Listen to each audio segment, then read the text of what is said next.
welcome back to Stemming Against Genocide, the only podcast that stands against genocide. I'm your host, Jaden, joined, of course... I'm Owen. Hi, Owen. Owen, what Hi, games... Jaden. Hello. What games have we played this term? Many. Yes, but what are we here to talk about? Yeah, we're here to talk about, actually, a lot of games. Because this is a video game music special! Kind of, but what... Two games in particular. Two games in particular. Which... You had me play Rondo of Blood, which I was very bad at. You were a little ass at Castlevania Rondo of Blood, and I played, well before that, classic Supergiant game Transistor. Yeah. Both games have banging soundtrack. They do. They sure do. Should I talk about where else do we want to go with this? How have you been, Owen? How are you feeling? I've been. College is beginning up. Uh-huh. Yeah. Uploads are probably going to stop being every other week. Uploads are definitely going to stop being every other week. I mean, how stop or when stop? Still up in the air, but will stop for sure. Mm-hmm. Yeah. Right. That checks also, out. I fixed the clicking because, yeah, last episode you did. had Congratulations. I cured clicker. Clicker? You cured all Cancer? Cancer? Not that one. No. Are we stemming against cancer now? Unfortunately not. Are we rebranding? What's the... No, we can't rebrand. Cancer Foundation's logo to run off. Rip off. We can't do a rebrand like 3-4 episodes in, dude. It's too late. It's too late. We're cemented. It's too late to like pivot hard, and it's too early for like a season change to stem against cancer. We're stuck. Are you sure? Because I could rip off the American Cancer Society's logo instead of the. No, it's fine. It's fine as is, actually. Oh, damn. Okay. Okay. Where were we starting? Should we start with a little bit of Transistor? Yeah, we did that way before. We did that in July? Early July? A month ago. Something like that. Right. We did it a while ago. And in basically one sitting, because you're like we could probably stop here. Here being right before the final boss. Well, I needed to go, and we didn't feel like doing more that night. We probably should have, but yeah. Because it just ended up being, the last little bit of the guy. What's his name? Royce? Yeah, thank God. Let me get up my Transistor stuff. So you see, Transistor is a game about. So it's a Supergiant game. So you already know the camera angle, right? You already know what genre it is. It's a game in which you're in like a fucking. You're basically. I would say it's the funniest of all that genre of game that they have, because you can pull some things. You can, and you might even. I did. You probably will. Yes, Jaden did very much so. But so you play as this singer Red, who's attacked at a concert by some goon. She like loses her voice, and this dude who is her lover, but frankly I did not infer that at the time. I thought he was just some guy, like saves her somehow, but he gets fucked up. Is soul and sword, the Transistor. So you get to hear this jackass talking at you for the whole game. He will not stop. You're in like a city, like I don't know, it's like Rapture, but not destroyed or fucked up or underwater. So it's not really like Rapture at all. but it has similar energy. I can't remember what it's called. I think it has a name. The process. Yeah, the process. There's, there's things going on. There's some fucked up guys running around, like evil, like rogue AI the robot process things. Is the city. It's the function behind everything that keeps the city running and allows for construction and climate control and everything. And then it decides that the people should be gone. Sure, yeah. Yeah. And so you're being like, so in addition to like, dealing with that, there's sort of, the people you're attacked by and sort of the reason the process is all fucked up. There's a group called the something. Can't remember. Camarada, there we go.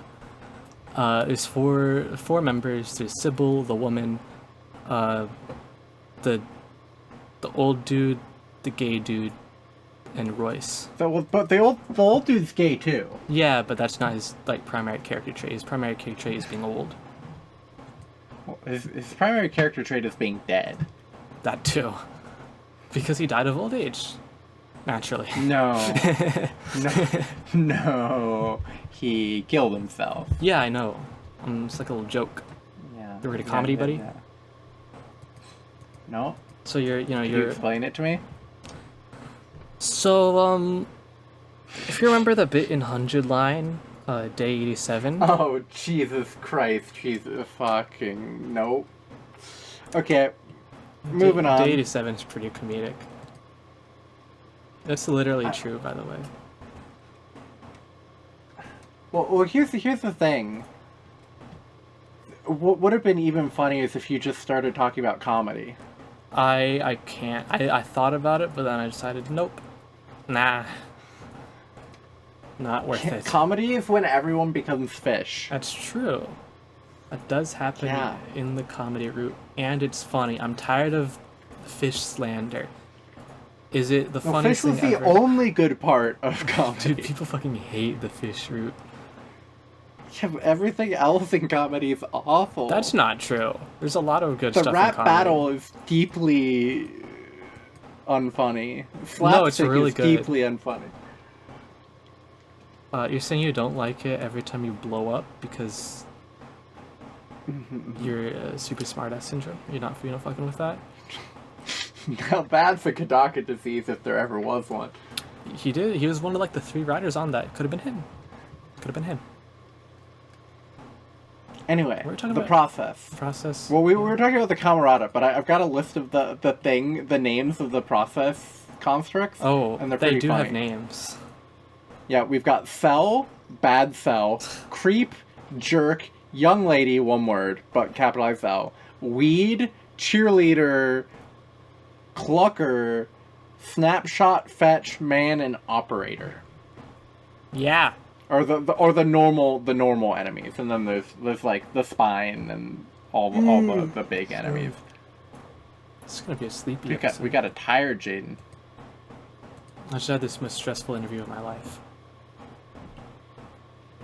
It's not even a joke, listeners. You would never know. Anyways. Can confirm, did happen, Camarada. According to him. Yeah. I actually have no evidence of this. Meetings were recorded, not by me, but by people. I mean, you could have just been making up the names that you were like reading off of the list. Oh, I guess. Actually, but I wasn't. You want to dox a random person? Sure. I don't have the list pulled up. What was one of the names? It's like Yufei Sao. You're fucked, buddy. Yep. It's this random ass Chinese dude. What do you say fuck me for?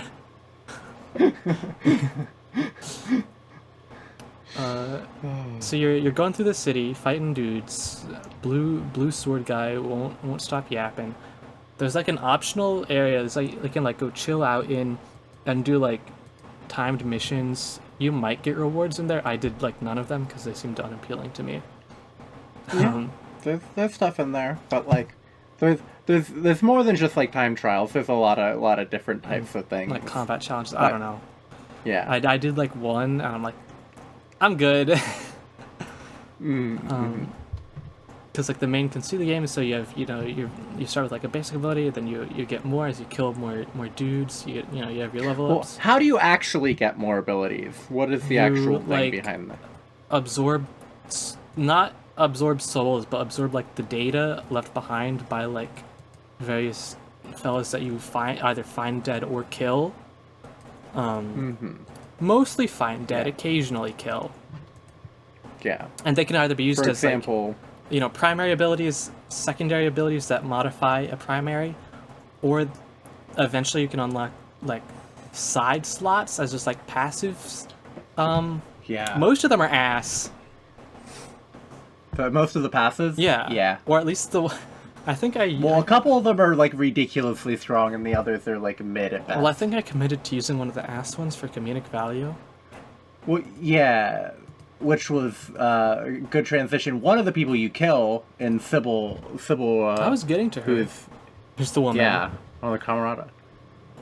She has the amazing function help, which has the passive effect of kill. occasionally when you go into your mode where you basically pre-plan out a bunch of moves and then do it all real quick. So there's like it's like a game you could operate this whole game in like real time. You have your abilities mapped to like basically like WoW combat, right? On your numbers with all the time cooldowns, or you can enter what you're expecting from a Supergiant game. Right, or you can enter basically a pause mode to do a bunch of actions, lay out a bunch of actions and movement with your set. Like you have a set gauge that I don't think increases except for some when you choose to, like level ups or whatever. And so you can execute all those, and not quite instantaneously. Like enemies can move and still function a little bit after you execute, but it's mostly pretty fast. Yeah. So when you do that, if you have the help action as your passive, you get a 25% chance to, instead of activating whatever you would normally activate, you would activate kill.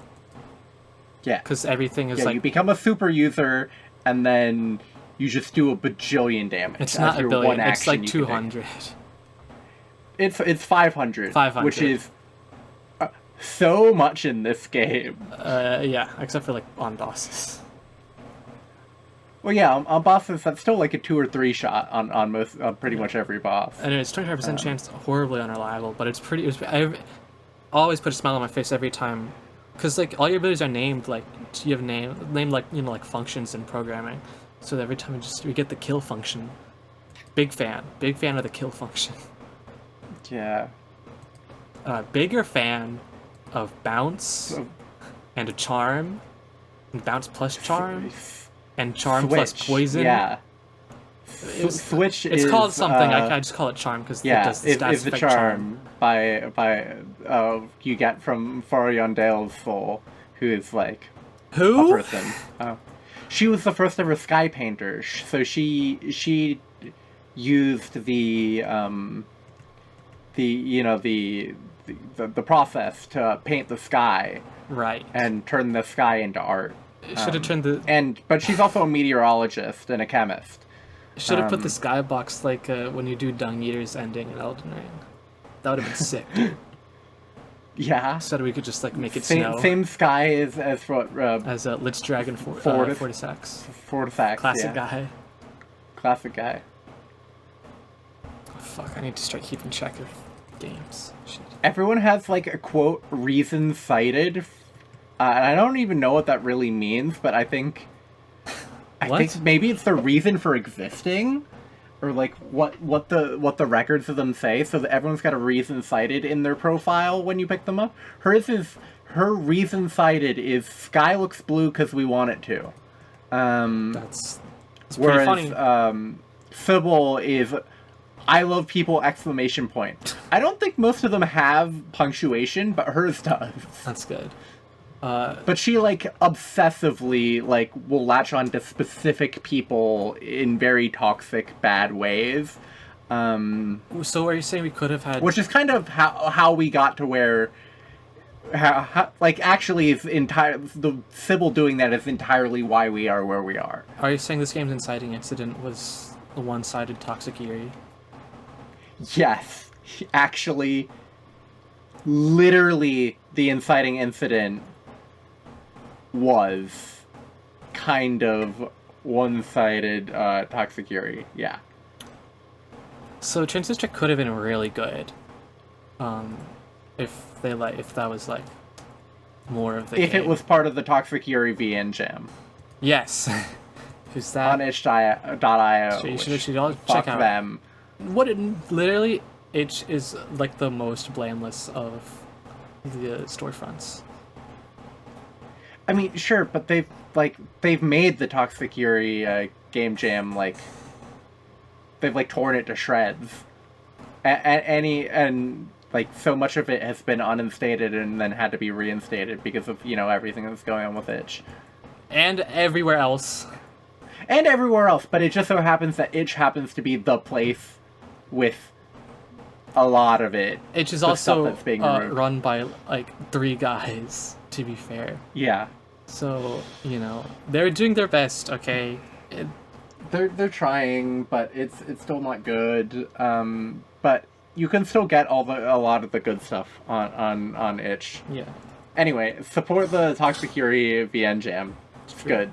Played quite a few games out of it.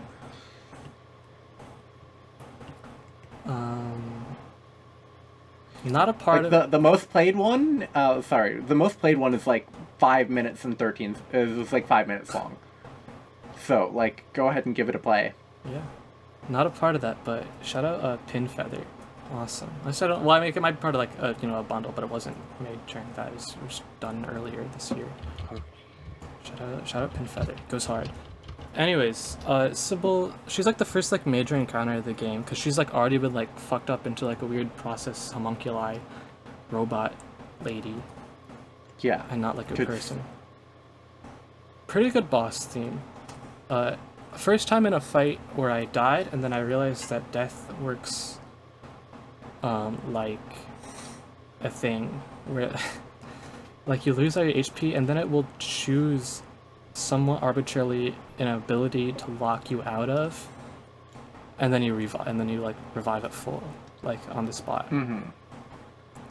Which is interesting, except it will always choose the ability that is most useful, so it's basically get fucked. But also you play that fight for the first time, at least if you're me, being oh fuck, if my HP reaches 0, I'm just dead, right? Not how it actually works. Which is fine. It's fine. And then what's after Sybil? There's a lot of... It's a long stretch of killing dudes. I ain't reading all that. Yeah. Basically, I sent Jaden some text about Sybil getting infatuated with Red, but yeah, and basically the inciting incident being Sybil's fault, through obsession with Red. After that is so I'll talk about. So you see, this game there's a funny. It's trying to be like Dark Souls, with deep lore in item descriptions. Yeah. Except it sucks. No, it's awesome. No, because this isn't a story. They're different genres, man. I don't think it works. Yeah, no. But this has a unique way it goes about it, which is cool. I respect the idea. So, every one of your abilities, right? You get them from dead people. You learn more about them by, because there are, 3 slots you can equip them in, and then if you have it equipped in a slot long enough, that unlocks, a third of, the character deep lore. Which is cool. I respect the idea of trying to, integrate it into, being with, experimentation and gameplay, and, hey, also you get some more story. This is the only way you will get any story that matters. Well, no. Our next member of the Camerata gives you a lot more of the story. Some, just but not a... through spoken word. Not much. Do you want to tell us about the homo? If you could tell us his name first, because I forgot. Asher Kendrell. That's right, Asher. Well, actually, first there's a giant worm. Unrelated, apropos of nothing, you fight a big worm. The spine of the worm. Yeah, the spine of the worm. Spine of the world. Fight the spine. It's a big worm, because you're going up to go see Asher, who's like a guy. He's like, we done fucked up, haven't we, bruv? He doesn't speak like that. No. Unfortunately, I said he speaks much more normally. I wouldn't say he speaks normally, though. Yeah, he does. Right? No, he's got a very distinct way that he speaks. Yeah, like a guy. He speaks like a gay, not quite theater kid reporter, literature guy. That's not a type of guy. But depressed.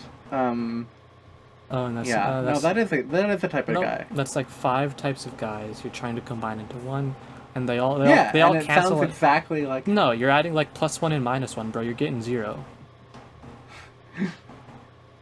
You've reinvented neutrality. This doesn't work like that. Sure. Because he and the other Camarada dude who's old and is like positioned in like the one piece of art you give them as like a group as like the leader, but he literally has no dialogue and is dead not the whole time, because they like by the time you get to Asher they both killed themselves because they were like hashtag a thing. Yes, but Grant, the other guy, the big guy, the old guy, Grant Kendrell, he's old. Literally dead pretty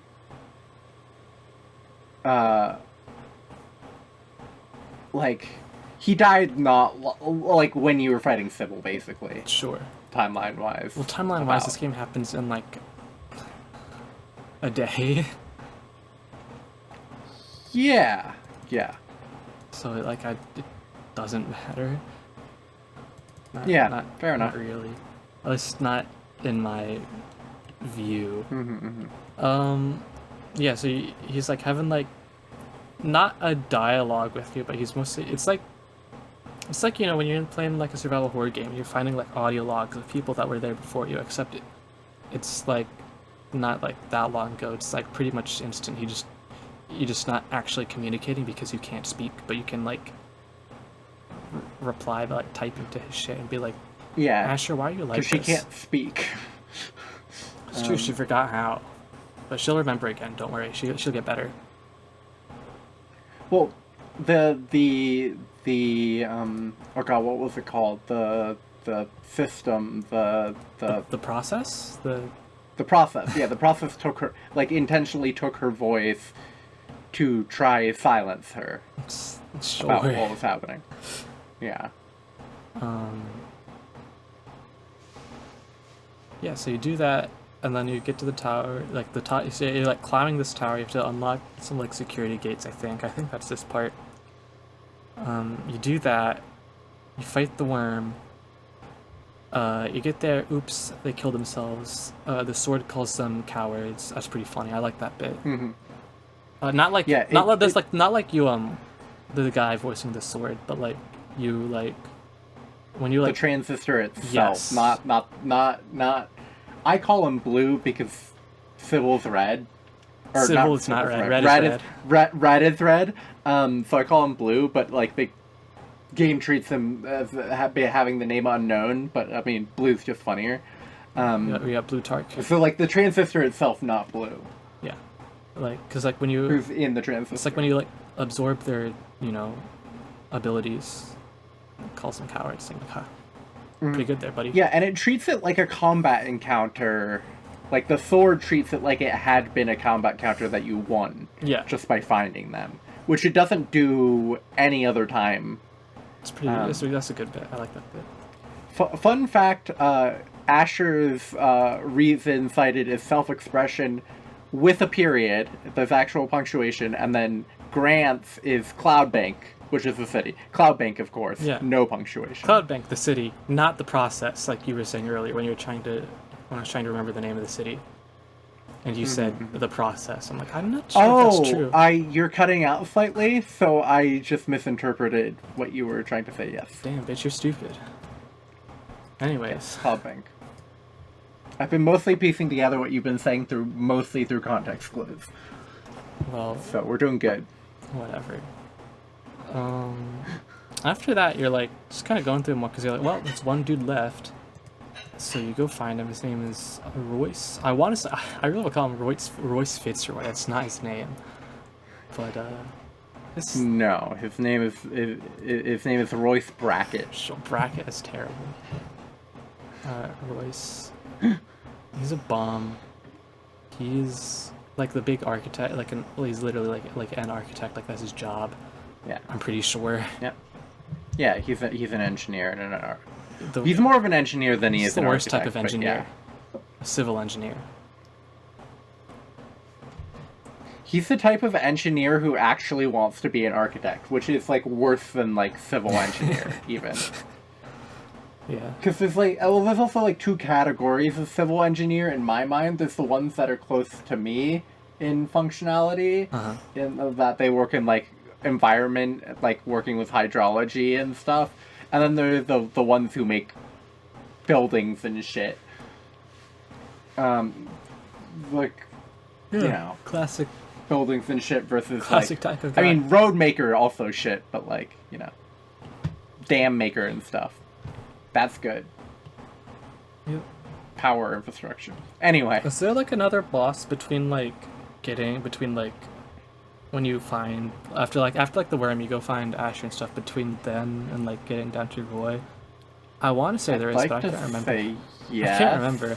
I just because it was at that point that we had gotten the combo of at first it was bounce plus charm. So bounce you like as your primary, it'll like ping pong between enemies, and you apply like charm, so they'll all just start attacking either each other, or if they're all charmed, they'll just chill. Sometimes they'll even, so depending on, there's one type of enemy that'll even heal you. So you're like basically chilling as long as you can keep firing it, which you can. And then I discovered, it was like charm and then with a dot applied to it, like a damage of time. Which was, I think, Asher's thing. I think so. Yeah. Really stupid. A lot of fun. It did not work great against bosses, but that's okay. I had other means of dealing with them, like big sword. It was actually it's mostly bounce plus like the mines that spread out. From that as a secondary, which you could just spam like crazy in the fuck you mode. The turn, not the turn based, but like just do that like 5 times in a row. Yeah, good stuff. And then our final guy. Yeah, Roy. Just a bum. He's like not world's most pathetic man, but very much a pathetic man. He's not Lewin, but very pathetic man. A similar genre of like egregiously pathetic man. Yeah, I kind of like remember what he does, but like he's basically just complaining and bitching and moaning for the whole last act of the game. Yeah. He invites you into the process. Yeah. Because he's like, a virtual space. We can hash this out, but I need the transistor to stop it or whatever. And then you're like, but I like my sword boyfriend, and then you fight each other and he dies. Yeah, but he's sort of the most interesting boss in the game. He's the most interesting. Because he's like fighting you. He can also do the time stop shit. Yeah, and he's got many of the same things as you, but none of them are as goofy or bullshit as what you've created by this point. Be really funny if Red could be affected by charm. You just have to like sit there for 5 seconds. Be really good. Because it's not like he could damage you. You can't damage charmed opponents. You just have to sit there. Imagine if he did the dot charm combo. God, if only Supergiant weren't cowards. They would have. Honestly, I think the best boss fight in the game is actually Sybil, though. I think she's just a really good fight. Really good music. I think because it's your first time, so you have much more limited resources. I think it's has a little more tension going on. Yes, I think it's agreeable. I think the worm sucked by the end. I was very annoyed with the worm. Yeah, or you were not well set up for the war. No. You were kind of... Well, also, like, the way you played and the builds you have were kind of, like, perfectly designed to be screwed over by the spine. That's true. So, you know. Rose is like a solid fight, like a good idea, but you know he is weak to getting owned. I mean, we both basically chase each other back down to our last abilities, but you know, I win. So, fuck that guy.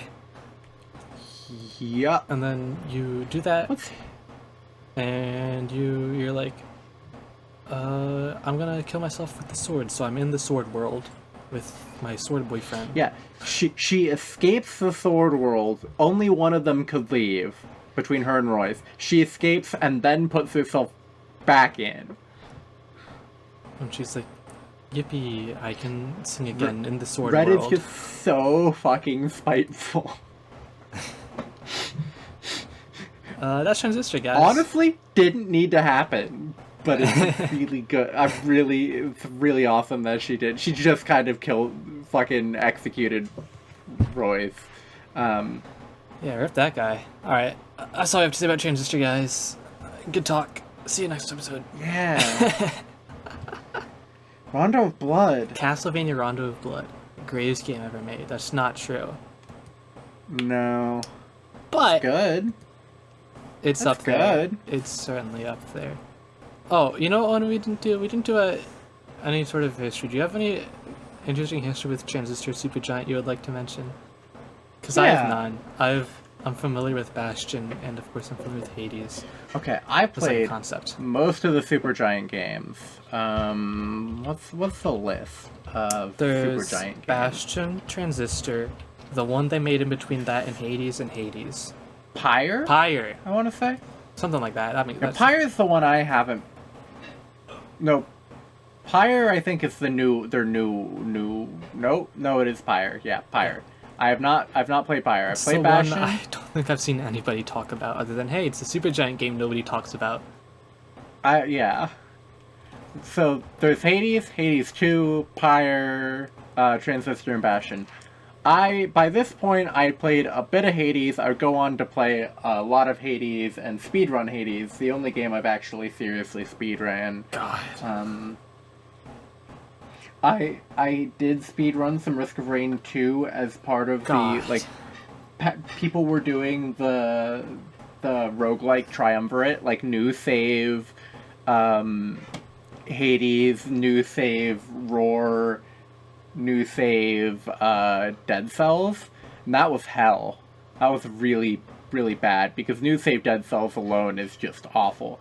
But then there was also just, like, everyone decided, actually, that's probably not good for everyone to be doing, because everyone's wasting time, because no one's good enough at Dead Cells to do that. People could, and those who are good at the... Cells. You can, but beating it first try, the game's really set up to not let you do that. And those who were trained to do that were not good at the other two, so it was really just, no one was enjoying it. So everyone moved over to just, like, normal speedruns for each of them back to back to back, so I was doing that. And that was pretty fun. My strongest section, probably to no one's surprise, was Roar 2, because Roar 2 was the bit that caught most people up, because most people had no idea what the fuck to do with that. But I was pretty decent at that. You just flip the buttons. But yeah, a Transistor, I got it from the Yogscast 2018 Jingle Jam, I want to say. Sure. Humble Bundle. So, donated some money to charity, got a bunch of games. Transistor's one of them. I think I got it the same year I got, I got Sunless. Big Jingle Jam bundle for like me as a human being, like changed my life big time with quite a few really amazing games. We also got some slop in there. I can't remember what exactly, but there's definitely plenty of slop in there. Slop, but those are slop. Like the council? Those are the two big ones. Like the council? I believe that came out in 2018, didn't it? Oh boy. Yeah, the council. Just you wait, guys. The council is coming. The council will be coming in a billion years. Anyway, I played like the day 1 and 2 patches of Hades 2 till I had like beaten everything once. Of the early access, and now I'm refusing to go back to it until it's out. Because like I wanted to give like actual technical feedback and stuff for it. And I'll probably play that until when it comes out. I'll probably play that until like I reach the main story end. Not in Hades 1. You can basically play like a lot until you like max out your relationship with every god, and then that gives you like a special bonus extra ending sort of. And I'm not going to be doing that with Hades 2. I'll probably just look it up, unless Hades 2 really takes me. I have seen that, like, I think Prometheus is the boss, maybe, since it came out, and I believe I used his music because it is bangin'. And this is a video game special, which is the only reason I'm actually talking this much about video game special. Roar 2. Video game music special, and Dead Cells. All three of those, I only really talked about that because what makes those three games work? Frankly, I mean, they're fun, they're good. Dead Cells allegedly is probably the hardest game I've ever played. Being good at Dead Cells isn't really a thing that you do. There are very few people who I would call actually good at that game. I think I'm overhyping Dead Cells. I've never played it, but I think you're... I don't know, man. It sounds like we'll get there one day, but I'm just not doing Sure. it because it's... oh, yeah, I've got 124 hours in it, and I mean, it's got the best, like, game scaling, of, like, New Game Plus type shit. Hades has an amazing system where you, like, procedurally configure how much harder you want the game to be. This system was sort of prototyped in Transistor, except... That's right, we never talked about that in Transistor. Transistor has, like... Which is probably the coolest, one of the coolest little things. Yeah, so, like, as you go in Transistor, you can, like, unlock, like, little difficulty modifiers that give you more, like, percentage XP, but they... you know, do shit like when you kill an enemy, it spawns little guys. When you kill an enemy, like, there are more enemies, so they do more damage. Supergiant loves doing that. Loves doing that. I played around with it for a bit, but then I turned them basically all off because I got sick of it. So that's probably why I didn't stick it. It's a cool idea. I do respect the idea. I like it. Stuff like that. Like, you know, like Icarus Uprising is like modifiable difficulty and stuff. I think it's generally cool ideas. But here I'm like, I'm good with the basics. P8. I'm chilling. Yeah. Yeah. I did a run, my New Game Plus of it, was like, I have them all on at all times. God. I don't think I ever mentioned that, to you at the time. You may have. It was fun. But yeah. So anyway, so those games all have awesome music that I think really help give them identity. I'm not going to talk about any more of it because we've got to talk about Rondo of Blood. We may wrap around back to those three roguelikes in particular because they're really banging. Anything's possible on the show, and they're not the genre of VGM that, like, I love the most. But, like, you know, yeah. There's the banging ones, and then there's the music I love even more, and we'll probably talk about that later. So, Castlevania. And that's Castlevania. I'm bad. I love Castlevania.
see if I can go through the plot of Castlevania Rondo of Blood. What year is Castlevania Rondo of Blood set? What time? Give me time frame. Yeah, you do. Germany. Germany is my favorite time frame. Yeah. Well, I think it was maybe called Germany. They didn't mention the Holy Roman Empire. Yeah, but and that's not the question I asked. So, a time frame where Germany existed. Sure, but it's an answerable question by your standards because I know you've seen the thing that is based on Rondo of Blood. I don't care if I'm cutting out. Oh, the French Revolution. During that time period, yes. Not in France, but yes. Dracula's back. Europe. Germany. Dracula's back. Richter needs to go save him and save some kidnapped Richter women. Belmont does not need to go save Dracula. Save some kidnapped women and kill Dracula. So, first he saves Maria. It's true. And then you can play as her too. And then you need to save 3 other women and kill Dracula and Shaft. That's true, and the Dark Priest Shaft, who is behind the kidnappings and brought Dracula back. Oh, and what are the 3 other women's names? Their names are Annette, Tara, and Iris. You remember? Holy shit! You've remembered Iris, who's not in the show. I knew Annette and Tara. I'm looking at a list. Oh, damn it! I would not have remembered Iris. Oh, we got her so much later than the other 2 as well, and they're not like. They're not. The other 2 are in the show and stuff. I mean, they're not in the show. Something analogous to them are in the show. Yes. Annette still has the base role with the same name of being Richter's girlfriend, allegedly. Tara, decidedly different. Yeah. But yes, that is. Yeah. That's pretty much the plot to Castlevania Rondo of Blood. You are Richter Belmont, the goat, coming in to do cool guy shit and fuck up Dracula. Fuck up almost maybe the worst looking version of Dracula because he's just this fucking shoujo dude ass. Yeah. Fucking. It's really good. I love Rondo of Blood's in-game art style because it's a fucking PC 98 game, not PC 98, PC Engine game. It's so good. Close enough. I completed all the stages, all the optional stages. Eventually. I did a lot of it as... Well, I did the most annoying stages as Richter, yes, you did, even though I was generally playing as Maria, who is generally considered stronger. Yeah, you did your main playthrough of the normal stages of Maria, then you went back to do odd stages as Richter. Yeah. So, the main reason I ended up going with Maria... Well, the deciding factor is that she did a happy little dance that really warms my heart. She has awesome idle animations. Yeah, like when you hold the up button, it's really good. But mostly because she makes dodging by jumping a viable option in 5 times as many cases as it is as Richter. Hey, Richter has a backflip. Maria can't backflip. No, but she does just have a double jump. It's true. And the backflip is dog shit. Except for maybe one instance. Yeah. Yeah. Yeah. Would you like to tell how long it took you to beat the I have no idea how long it took me. Stage of the game? Oh, I did die in the tutorial. Oh, that's stage. right. Before you get to stage 1, you died in the death fight that you can't lose unless you... The control. I was not jiving with the controls. I was not figuring out what was going on. Somehow. Yeah. So that's I went and got my controller, and then it improved substantially. Yeah, it was a real tone setter of, I thought this would be a quick in and out run. Between this Transistor and another short game, this decidedly was the longest. Yeah. Crazy. Considering this game normally takes maybe 90 minutes to finish.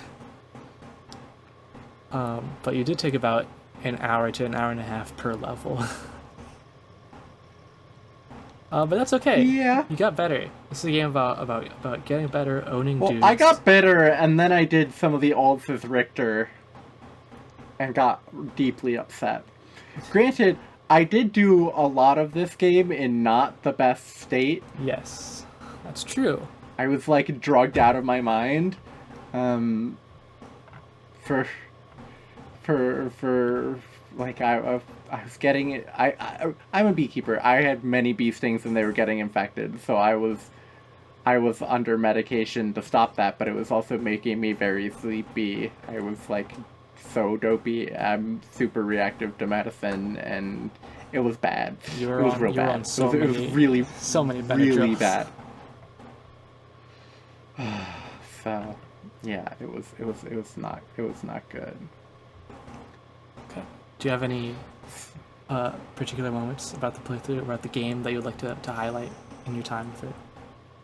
Boss rush was good. The boss rush, like that. Stage 6, yes. Stage 6 boss rush. Very good. You fight all the classic Castlevania 1 bosses. You got the giant bat, Medusa, the mummy, but you only fight one of them, and the mummy fucking sucks because he has that one bullshit attack. You have to jump up like the 3 blocks that it push you to the wall, and then it shoots out like a billion bandages, and I'm like, what the hell am I supposed to do here other than like hide and crash? So that's what I do every time. And then you gotta fight the creature, and then you gotta fight Shaft. But if you at that point, it's like it registers like a different fight. So if you die but don't game over, you get to start back at Shaft, which is awesome. Thanks, Konami. Speaking of Konami, let me tell you, I don't know how much you appreciate this, but Rondo of Blood and all Konami games of this era, 10 out of 10 boot up. The logo and the little jingle. I was praising it every time I launched it. This. It's like it was awesome. Shame what's happened to Konami, but Rondo of Blood, Police Knots, Castlevania 4. I'm pretty sure it's in Castlevania 4. So, any guess as to what my favorite boss ended up being? If not the boss rush, I think the dragon in Alt Stage 1. Yeah, the water dragon? Yeah. The serpent? Yeah, it was. It was... Because actually, sure, you can just, crash your way through it, but, that's... No, I just wanted to, get good, and I did, and it was just really fun. Mm-hmm. Once I figured out what was going on in the fight. It pissed me off, the first 2 times I fought it, and then I figured out what was going on, and it's a very slow, methodical fight. I just went in with the same approach I went with my single player fight on Melania in Elden Ring. It was just okay, identify the problems, and then learn to deal with the problems. Get in there. There was always an opening that you would never take advantage of, and I always thought that was really yeah. Funny. When he was that's the same. That's the same with Melania. I identify openings that I just don't feel like I because it's always when he's on the ground swirling in a loop as he goes from left to right to left. You can always, jump in there, get a quick crouch in, and and jump out. But you'd always just jump in, jump out. Mm-hmm. Come on, get in there. Okay, Jane. Trivia. Okay. What does the Wikipedia page have listed as Shaft's blood type? Wikipedia as in wikipedia.org or Castlevania, a fandom wiki? The Castlevania fandom. Okay. Shaft is an evil guy. I don't know enough about blood type astrology. But Shaft's onto he's in inherently. Okay, well between Simon, Maria, Annette, Tara, and Iris, you basically got all of them. They almost each have a different blood type. So it's this. Is Shaft like an O-neg type of guy? Okay, so it's a trick question. It's listed as question mark. Son of a bitch, Owen, you fucked me. What about Annette? What's her blood type? Annette, be positive. It's A. Fuck. What about our boy Mr. Belmont himself? Mr. Richter. Richter is like, it's like, so it doesn't have positive negative. It's just Richter. That is AB. Richter is B. Fuck. What about Maria? I'm getting psyched out, man. Maria. Yeah. Maria AB. We're going at it again. We're on it back. Yeah, you got one. That's one. All right, 1 of 3, baby. Tara? Yes, actually, it's 1 of 4. No, 1 of 3. The first one doesn't count. That was bullshit. It's a trick question. Tara. Oh. Yeah. 2 of 4. Yeah. That's a 50%. That's what we're talking about. Okay. You got one more. You can get it up to like a 60%. Or not? Is that how that works? I don't know. Yeah. Yeah, 60%. Okay, Iris. Has a repeated blood type. Iris. We're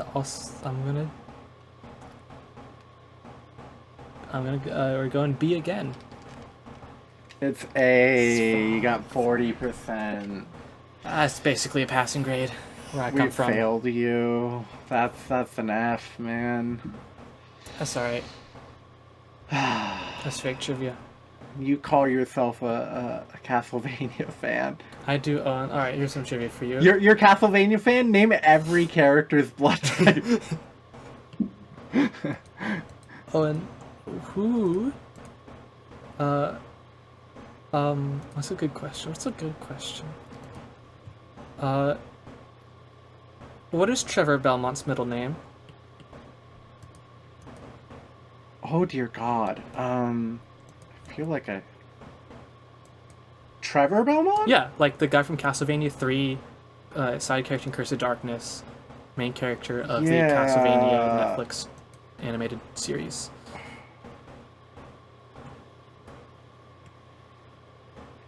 It's like some It's the name of one of our friends. It shares the first name of a friend of ours. And we have one? many friends. So people are saying. Am I right? Yeah. Okay. It's not. I don't want to dox our friend's name. It's a generic name. It's a generic name. I want to say. Is it Edward or Christopher? One of those two? You got it. Probably. It's probably Christopher. Because... What do you mean it's probably Christopher? So, it was a bit of a trick question. So, in the manual for Castlevania the First, I believe, we know Simon's ancestor. I forget what it's... No, because there's... So, after Castlevania 2... Known in Japanese as a Ralph Belmont. Christopher Belmondo. Because in Castlevania 3, he's credited as Ralph C. Belmondo. And then Castlevania The Adventure, which is the Game Boy game, was developed at the same time. They're both trying to be prequels to Castlevania 1, because Castlevania 1 has a story about Simon's ancestor, Christopher, or Chris or something. I don't remember how exactly what the story is in like that manual.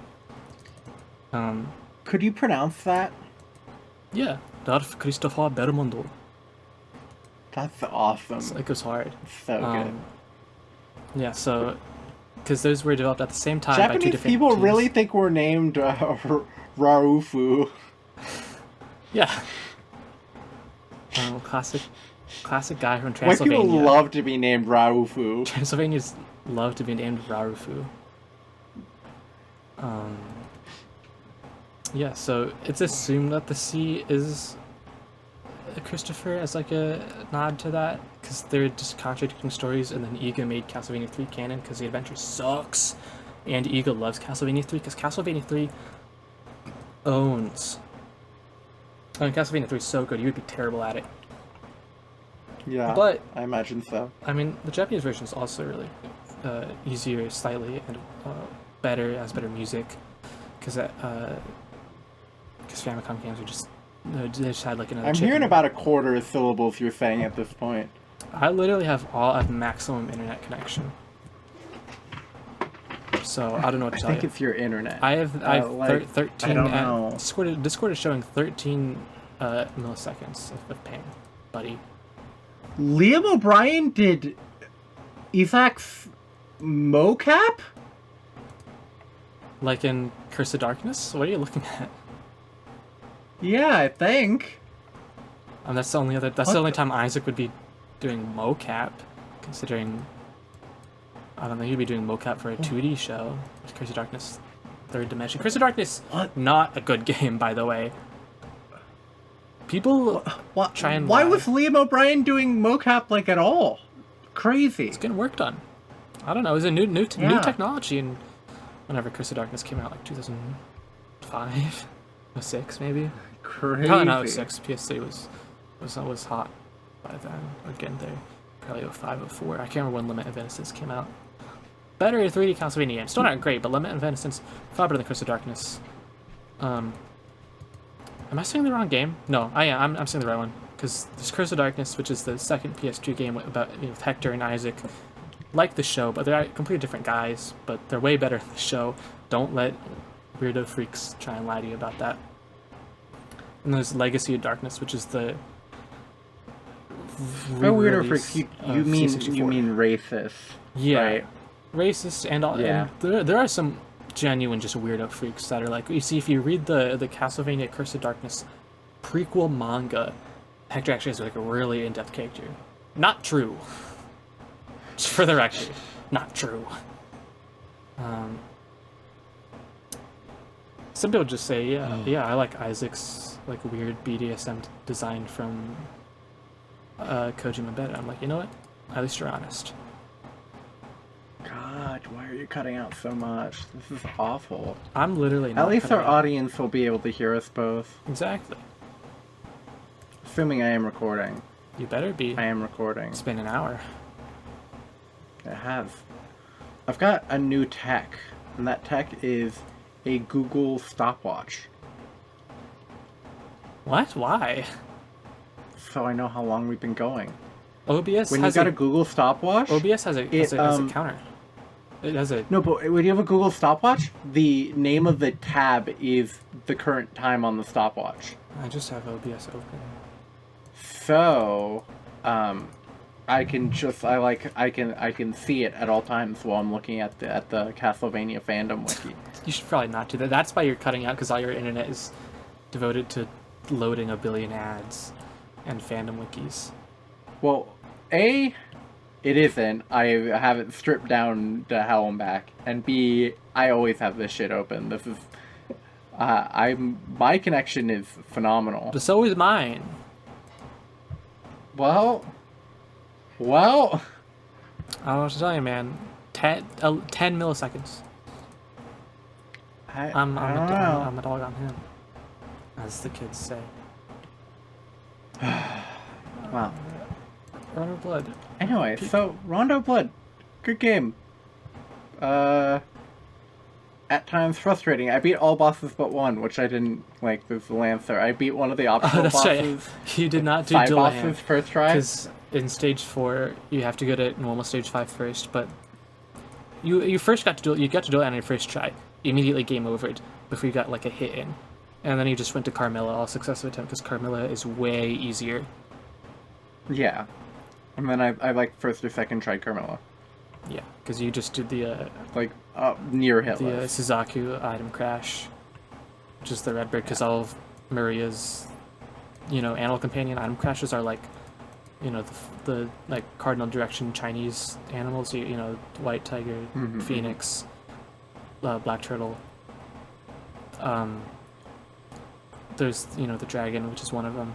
I think the turtle is black. Yeah. I can't remember. I can only remember like the Japanese names from Megami Tensei. Turtle and snake. They've each got like a white tiger. They each have like an element associated with them and stuff. It's one of the genres of things that I find cool is that symbology. Except I tend to know the Vietnamese version of it more than... The Vietnamese versions is crazy. Yeah! I know... Are you surprised that there are Vietnamese No, versions just that you would know them. Of this common... Well, I know a lot of Vietnamese stuff. I guess. But Like, I know a lot of Vietnamese stuff. Because, like, yeah. I'm sure there Yeah, is. Vietnam's awesome. Yeah, shout out. I know a little bit of Vietnamese. I can't speak it anymore. Not that I ever knew if I could really speak it. Like, I never had a conversation with anyone. Uh-huh. I can't write it. I can't really read it. But I can listen to it and, like, know what, like, the topic of the conversation is. Depending on how complex the topic of the conversation is. But, like, for example, in all the, like, because Vietnam's a pretty common place for, like, say, what's the race around the world? The Amazing Race. Yes. Vietnam, pretty common Amazing Race destination, right? Yeah. Sure. In episodes, Vietnam episodes in the Amazing Race, I can, when they're talking to people and people talk back to them in Vietnamese because they don't speak English, which is a funny issue to run into in Vietnam, because actually it's not that hard to get around Vietnam. Based off of people I've talked to, not that hard to get around Vietnam if you don't know Vietnamese. So these people just don't know where to look and are just like talking to random ass people, or the challenges involve Vietnamese in some way, the language, and I can generally tell what's going on there, which is pretty cool. Yeah, pretty sick. Vietnam has an awesome music scene, which brings us back to the topic, video game music, man. So there are two games. One of them has like Type A VGM, and one of them has like Type B VGM. What are Type A and Type? Oh, and this is a new concept. I'd like you to share this with me. Well, I mentioned that there was like the two types, two types earlier. I'm making up Type A and B as we go. But there's what are they? There's like the bangin', like awesome VGM, and then there's like tone setter ambiance VGM, right? Sure. So, that's sure. I will These say don't that, have to be mutually exclusive, but I guess you're making. They aren't. Transistor isn't mutually. Has both. Decidedly has both. But I'd say one is more in Camp A and one is more in Camp B. Sure. Rondo of Blood is all just tunes, straight tunes. It is. You know. There's some classic, Castlevania. Even when the games are bad, tunes are good, except for when they're not. But they're mostly good. I mean, even the adventure has some pretty good tunes. Anyone I'd know? Unfortunately, I cannot remember the composer's name. Or like the main people that you would know from like the NES days. Yeah. So like last time I pulled off you pulled off a praise this time. Put out a name. Oh, I know of Akira Shoji? Yeah, classic guy. Yeah, classic guy. Yeah, no. Guys. Sound programmer on DDR Disney Mix for Japan. Yeah, awesome. Man, dude. Konami went crazy, and of course, Tokimeki Memorial. Yeah. Oh. We should just talk about Tokimemo instead, dude. Wow. Just looking at things. Awesome things. Yeah. So good. But yeah. Whereas Transistor's more vibey a lot of the time. I would generally agree with that statement.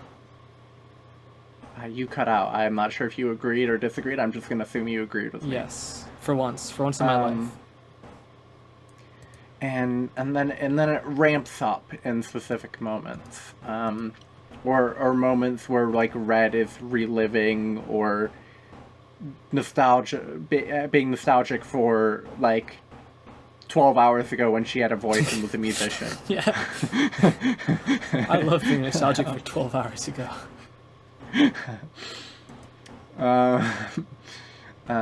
When she had a voice and before her boyfriend turned into a sword. Yeah. I don't know. She actually seemed to like him as a sword. Yeah. She will never. They have like a dynamic that I think is like fine, I guess. Although I prefer Toxic Yuri. Of course. She will never be Kyoshika Magadori. She's not her. Well, that's Toxic Yuri in a very different way. Yeah, but I'm even just with the sword. It's like... That's just like, oh, that's not toxic. That's wholesome. Yeah, so I'm assuming red and blue Tark is like standard. Oh no, I'm just more so. Yeah, referring no, to I was making the sword joke. Mm-hmm. Oh, I'm stupid. You are. This is a known fact, though. Yep. Well, Red has her sword and Sybil has her umbrella. So. Yeah, I guess that's true. Sybil is like emotionally attached, like reliant on that umbrella. Fun Sybil fact. Fun Sybil fact. Yeah, I mean, I guess that's more than I knew about her from playing the video game. Yeah. Transistor. But yeah, no. And it's sort of vibey, and I think. What is your favorite video game OST? I hope you've thought of such before this number episode. one ever. Fuck, dude. Like, I'm gonna judge you for this. To be clear. Cool. I mean, like, look, man. My gut is just saying I don't know. I haven't really thought of it. Like, I have some, top tiers, right? Like Chrono Cross, absolute top tier, banger. Okay. Okay. Yeah. Most of them are just like, I haven't played, but I have heard some of the music. Music from games that I just already like. Chrono Cross, banger, and Xenosaga 3, absolute bangers. I have most of the games too. Fucking Final Fantasy VIII. You may have heard of it. Yeah. Fucking. What if I say Vib-Ribbon? Because that game's soundtrack could be anything if you want it to be. What? What game? Vib-Ribbon. You don't know about Vib-Ribbon? No, I don't. Oh my god, Vib-Ribbon is one of the greatest games of all time. It's a PS1. Oh, I do know about Vib-Ribbon. Okay, I just didn't. Okay, but do you know the thing about Vib-Ribbon? No. Whatever. So, well, firstly, Vib-Ribbon's soundtrack of it's a rhythm game. It has like 6 built-in songs, all bangers for the record. But the thing is that the game is small enough that it can be loaded just straight onto the PS1's RAM, so you can take out the disc, put in any CD you want, and it generates charts from the songs on the CDs. So soundtrack could be anything you want. This is banger. Now, does it generate the charts well? Not always, because it's not programmed to map things to the rhythm, or try and find any beat or solid tempo to match. No, it's based on, quote, interesting changes in frequency. Interesting. Yeah. That's the way to do that. They originally, there's an earlier version of the game where they did it in a more conventional way, but the director said that it was, quote, too boring. I'll believe him. Vib-Ribbon fucking owns. It's like one of the top reasons I went and modded my PS1 so that I could experience Vib-Ribbon as God intended, because emulating that aspect of it is annoying, because you have to download a bunch of songs and create C file types based on that to load into DuckStation. I'm like, that's a lot of work. I'll just use the CDs that I own, please and thank you. Can we move to a server call, because I want to see if that's any better. I guess it. Find me. I'm on a scavenger hunt. fellas, I'm chasing Owen, not like that. They've moved to somewhere. Ah, there they are.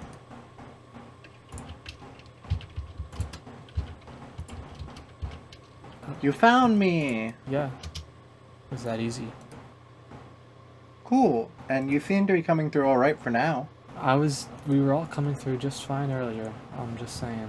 No, no we weren't. I was getting about, like, maybe 2/3 of the words you were saying if I was lucky. That's a you problem. But you seem to be coming through great now. Not a me or internet problem. This is awesome. So we're talking about Vib-Ribbon, which is sick. Yeah. Other games that are bangers. Shin Megami Tensei 4. I mean, 5, you know, Vengeance is also fucking phenomenal. I mean, just by sheer volume, SMT5 Vengeance has an enormity of bangers, but I have 4 has a special place because I like the game slightly more. But shout out especially to SMT5's final boss theme, which many people say that it sucks, but it owns because it's like 9.5 minutes long, and there's a slow build up as you get through the phases of the fight. Yeah. I love long songs. But it's so good. I mean, SMT5. I mean, I can say both SMT4 and 5, right? But I'm not listing like a singular favorite because I don't know if I can. I don't know if I could just ever really say that I have one because I didn't think about the question. Do you have one? Like a singular? Yeah, I do. Oh, wow. I'd say it's very much more on the side of vibey. Any guesses? I love making you guess and work and try find me through a mess of our servers that we share. Okay, so you got some games that you enjoy. It's a game you know, for sure. I'm sure. Sure it is.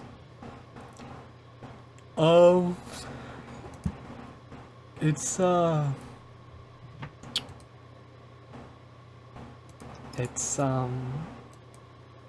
not I the First, is it?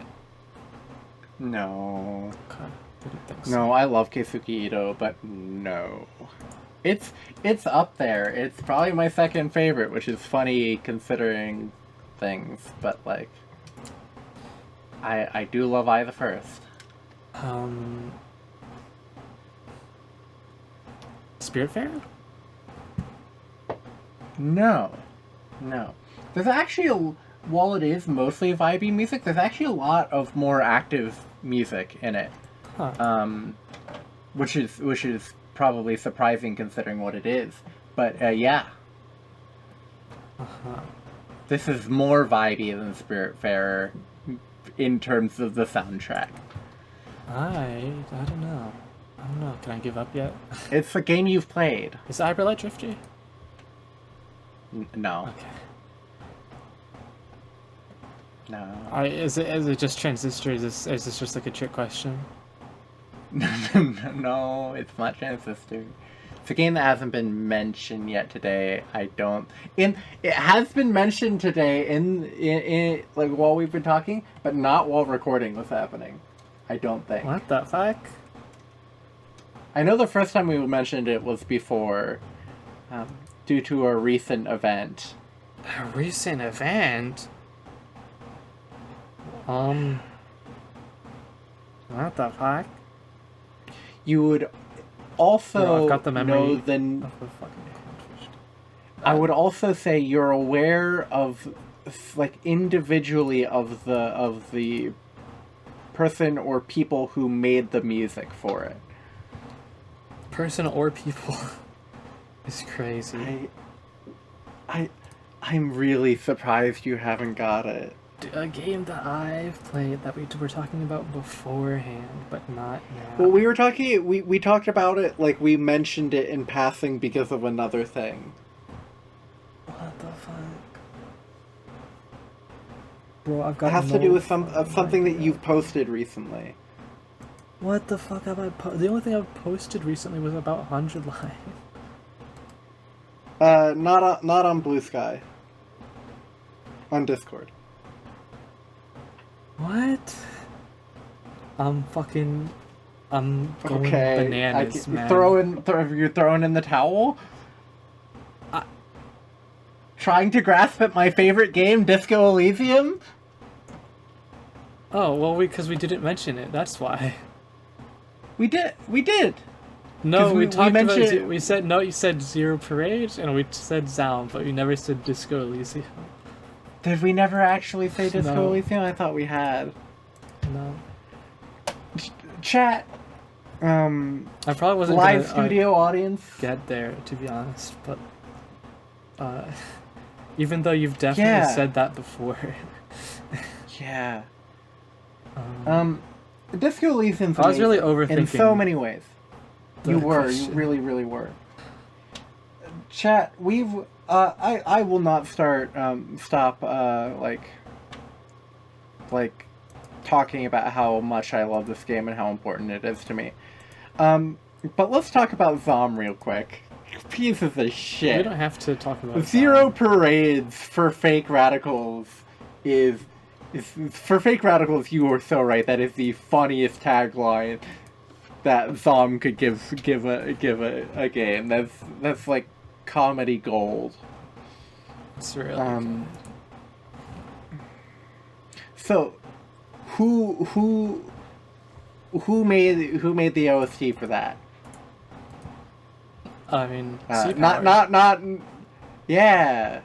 I know Sea that. Power, Like, also known as British Sea Power, also known formerly as known as British Air Sea Power, formerly known, and in the future will be known as British Space Power by just process of elimination and trends, obviously.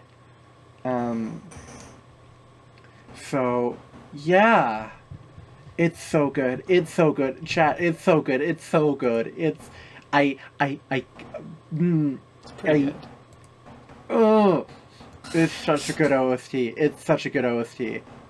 There's so much good stuff in there. It's not all passive, but even the stuff that even the vocal stuff feels more like passive set dressing, except when tapes are actually being played in game, or you're at you're doing bad karaoke, or fumbling karaoke, or you've encouraged a German to make techno music. Yeah. Bangs. Absolute bangers. The music's just so fucking ingrained in my experience of life and my experience with that game, and oh my god, I listened to one of the tracks, I think it's called Burn Baby Burn, while waiting in jury duty, waiting for a thing on loop. I was in a great mental state. Sure.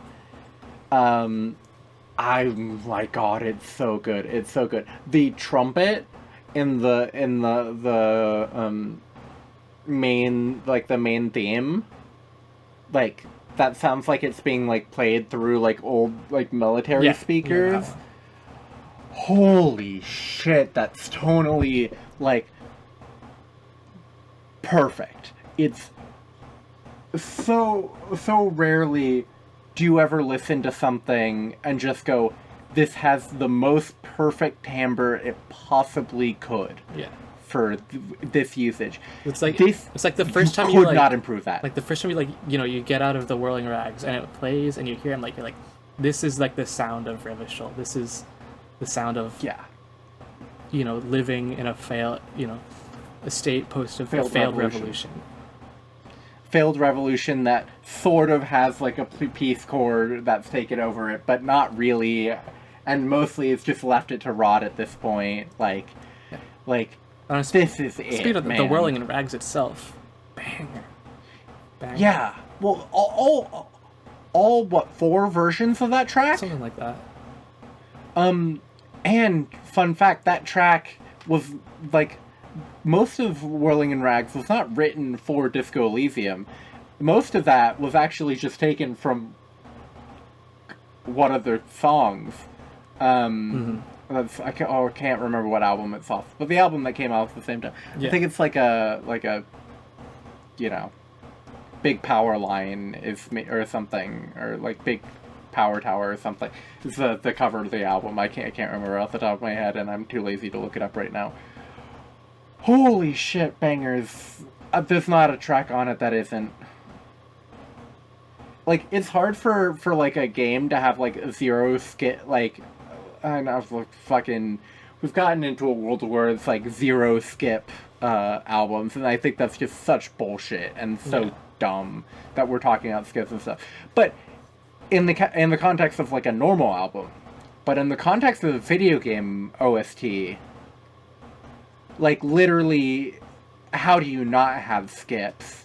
Because in an extensive OST, right? A game that Jaden and I played that we'll be talking about later, alongside flop known as the Council, Clair Obscur. There are opinions on that game. There are. That game has I believe it's a 8.5 hour OST. Mm-hmm. I think it's got like 90 tracks or something. Yeah. 200 tracks, somewhere in that range, something like that. And holy shit, most of it is good, but like some of it I'd like take out of the mix. Spiritfarer, there's like one specific track I take out of the mix if I was listening to it casually, and then 2 tracks I take out of the mix if I was listening to it and like preparing to go to sleep. Cause that's the thing I do, I listen to tracks and go to sleep. Sometimes. And Spiritfarer is great for that. Well, quite a few of it need to be taken out for sleep, honestly. But there's two tracks in particular that need to be taken out that are really bad. But like Disco Elysium, I don't think any context where I want to listen to the album am I taking out any track? Am I skipping any track? And it's like the whole thing is fucking phenomenal. Mm-hmm. Yeah. Yeah. It's like and sometimes it's just kind of just what you put in a soundtrack. Like, shout out my guy, Masumi Takada, great guy, great composer. But like, I don't know if he still does this for stuff in like official still like Danganronpa and 100 Line soundtracks. But for like Killer 7 and No More Heroes, every like little jingle, what it be, is its like own track listing on the soundtrack. It's like. Like this, like the soundtrack for like No More Heroes does not need to be like 3 discs. Plenty of bangers in there. No More Heroes, maybe his best work, to be honest. Just the core, motif of the game that is remixed in like every level. Absolute banger. All the boss themes bangers. We Are Finally Cowboys. Maybe the greatest name for a final boss theme ever. Especially considering what the fight is. 'Cause God, No More Heroes' end game is so good. Yeah. I was just checking for fun fact. SMT5 Vengeance's full soundtrack is a good 200 some songs, 9.5 hours. Basically all bangers. Nice. I got Chrono Cross pulled up at 67 tracks for 3 hours and 3 minutes. Also, basically all bangers, except for that one where the guitar sample isn't very good. Because unfortunately it's still all samples because not a lot of space on there. On the for meets it is banging, but most of them it doesn't matter, except for like I don't know, fucking classic. So I didn't have a one answer for that question. I thought it might come up, but I was like whatever. But I did have an answer and a question that's maybe even more interesting. Because I'm a more interesting person. Yeah. Famously. Yeah. What is a game you'd say with like your like biggest disparity between like positive for soundtrack, like relative to like absolute like dog shit of like mechanical or narrative quality? Because I came with the answer, I thought I'm like okay, and then I like okay, actually very easy answer. Drakengard 2. Some bangers in there. Oh my god, Drakengard 2 fucking sucks. I think it's written poorly, it's written like ass. Except for like the one thing where with bringing back Carmen Angeles, I like their story fine. I don't think it's a great follow-up because it's just look, he's gone full guts mode. But it's okay relative to the rest of the game's writing, that's for sure. But the music, like the main like lyrical theme for like the credits and that one fight at some point, I don't remember when. Really good. A lot of Drakengard 2 is really good, soundtrack wise. But again, they've fucked up the gameplay, like it completely lacking weight. I don't want to just rant about Drakengard 2. I'll stop now because I hate the game. I don't hate it.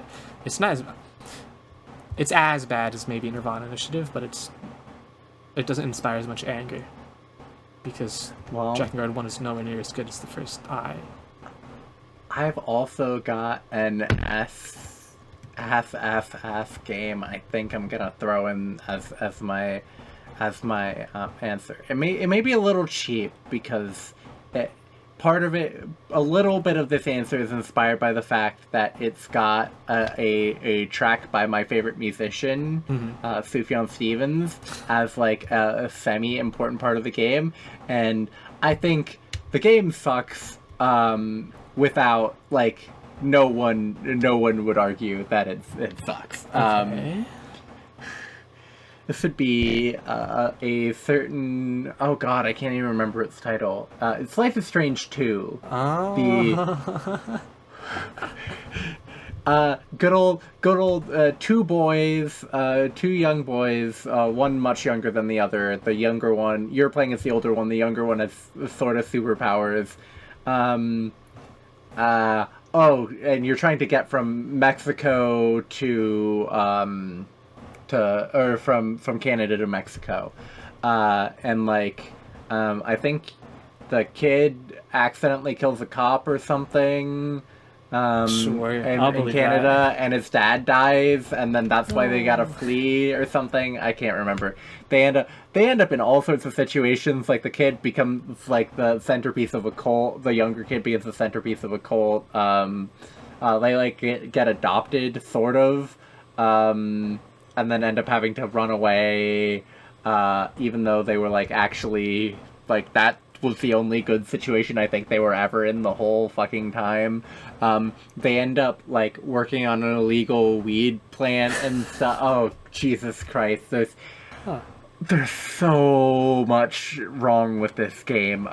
It's awful. It's awful. It has nothing to do with the other three, with the two spin-offs and one. It has nothing to do with Life is with Strange, Life is Strange True 1. Classic Life game. is Strange True Colors has to do with Life is Strange 1 and Life is Strange Before the Storm. Yes, it does. Has to do with Life is Strange 1. Life is Strange Before the Storm is like actually a prequel. Life is Strange True Colors is just like tangentially related. But actually, really solid soundtrack on Life is Strange 2. Let me look up what it's actually called. Isn't it called Life is Strange 2? It may just be Life is Strange 2. Yeah, it's just Life is Strange 2. And it was so ass they never made it. They didn't make 3. Because like that's what True Colors is, isn't it? But they're like, yeah, no, it is effectively Life is Strange 3. Because then people would be like, fuck, we have to play 2. Nobody wants to do that. But it has to do with 1 and not 3. Also, double exposure, I think, is the thing. Forgot about that. Yeah, so that's completely. So that one's also related, but that one's a lot more related. I think it better ties in True Colors to the other non-Life is Strange 2 shit. We also got some like peak character design and modeling and stuff in this game. Check this out, Jaden. Oh. Yeah. That's just like a guy. He doesn't look very happy or good. Yeah. Those images are both from their weed camp days. Why is I think. their hair like that? 'Cause she's a freak and she like everyone she has sex with shaves her, does her hair, cuts her hair or something. I don't remember, and gives her a tattoo. Oh, this game is awful, man. Okay, this game's... Okay, so I'm gonna play Life is Strange 2, and you're gonna play Drakengard 2. No. You are not playing Life is Strange 2. I don't want to relive this. You have less objections to Drakengard 2, a game that I don't know if you could physically progress in, because I think you would either... the controls would either kill you, or you get so violently ill from the flying sequences, you just, like, vomit up your entire, like, stomach as, like, the organ just exits your body. Yeah, no, I still have more... Yeah. Interesting. Alright, Drakengard 1, never off the table. Except for all the other issues with Drakengard 1. The one's a banger. That's just like a normal person. Yeah, like... Yeah, but, like, why is she modeled like that? Why is this she just looks like a character in, like, Baldur's Gate 3. What do you mean? I disagree very heavily, but okay. That's just a white woman, buddy. I don't know what to tell you. She looks fine. The others are ass. This one just looks like a person. Yeah. Yeah. God. Come up with another answer that's much less hateful. Okay. Which is just because I was thinking about Takata. Raincoat. Absolute bangers. Pretty much back to back to back to back bangers. Completely forgettable to terrible story. And the gameplay of, like, solving the labyrinths and stuff is ass. But I don't know if you ever listened to the Raincoat soundtrack. Heaters. I have a little bit. Yeah, it's good. Heaters. What other... Can I think of any other good answers? Lucifer Within Us has definitely a better soundtrack than it is a game.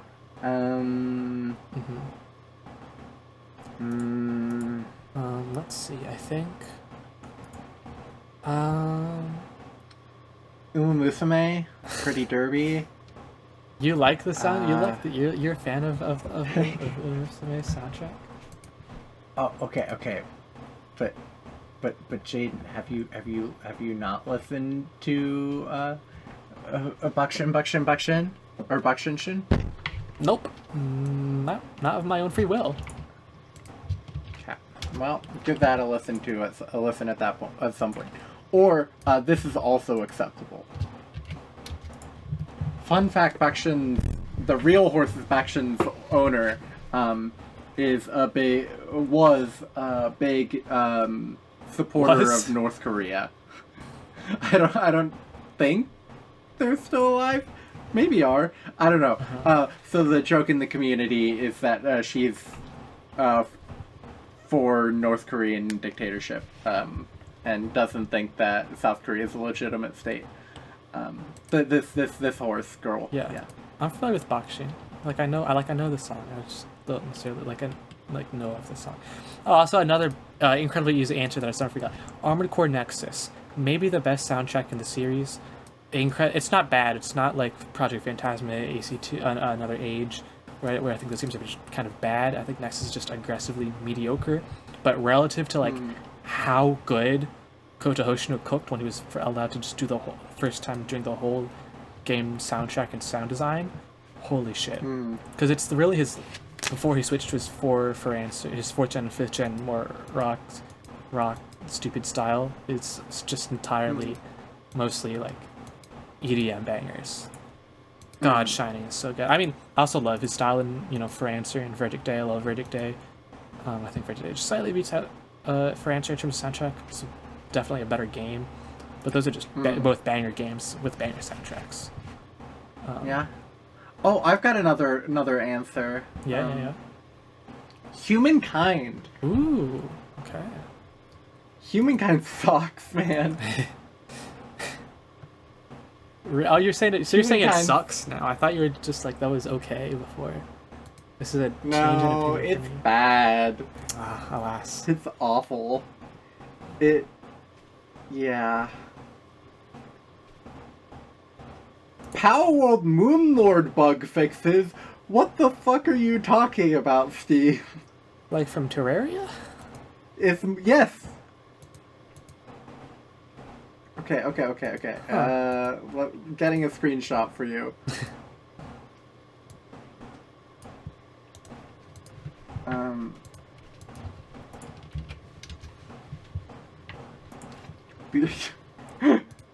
Yep, that's Moonlord from Terraria in Power World.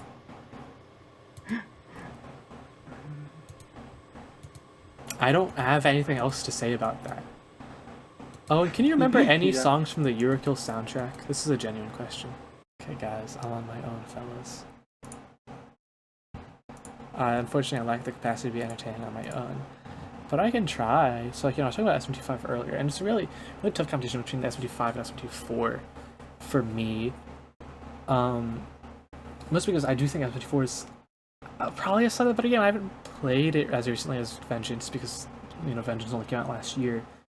But for, like, the first time you go into Tokyo and you hear the Tokyo theme, I'm like, I'm gonna bust. It's fucking awesome, and they're both banger boss themes, but I think Battle B2 from SMT4 beats it out. But then you get to, like, the more endgame shit, especially a lot of the new stuff in Vengeance, because Vengeance is a lot more, like, context-sensitive. Tracks like, Shiva's theme, banger, Ishtar's theme, banger, Final Boss is mentioned, all of the Naobino fights at the end, bangers, all the DLC fights and no longer DLC fights from Vengeance, the Vengeance DLC. So I think Vengeance probably is the better soundtrack. Anyways, Owen, welcome back. Thanks. What was going on? Sorry. I was just kind of yapping about SMT while you were gone. Oh, I was asking about Yurukill. If you remember perhaps any of the Yurukill soundtrack. Nope, not at all. Alright, neither do I. It was still probably way better than the game. Oh yeah, but like that's so easy when the game is Yurukill, the Calumniation games. Yeah. Is this a typo on Backland, or have I been saying the name of the game wrong? No, it's Calumniation games, whatever that means. No.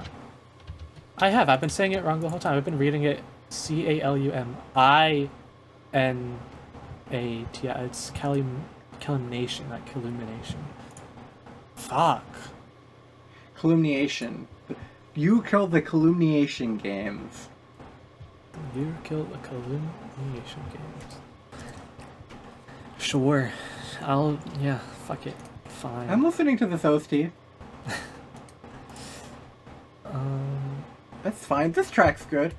Track 9, Mystery. This is a good track, I think. I'm sure.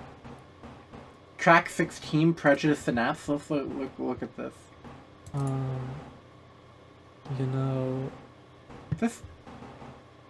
This sounds like it wants to be a game I was going to mention earlier, but we just got sidetracked.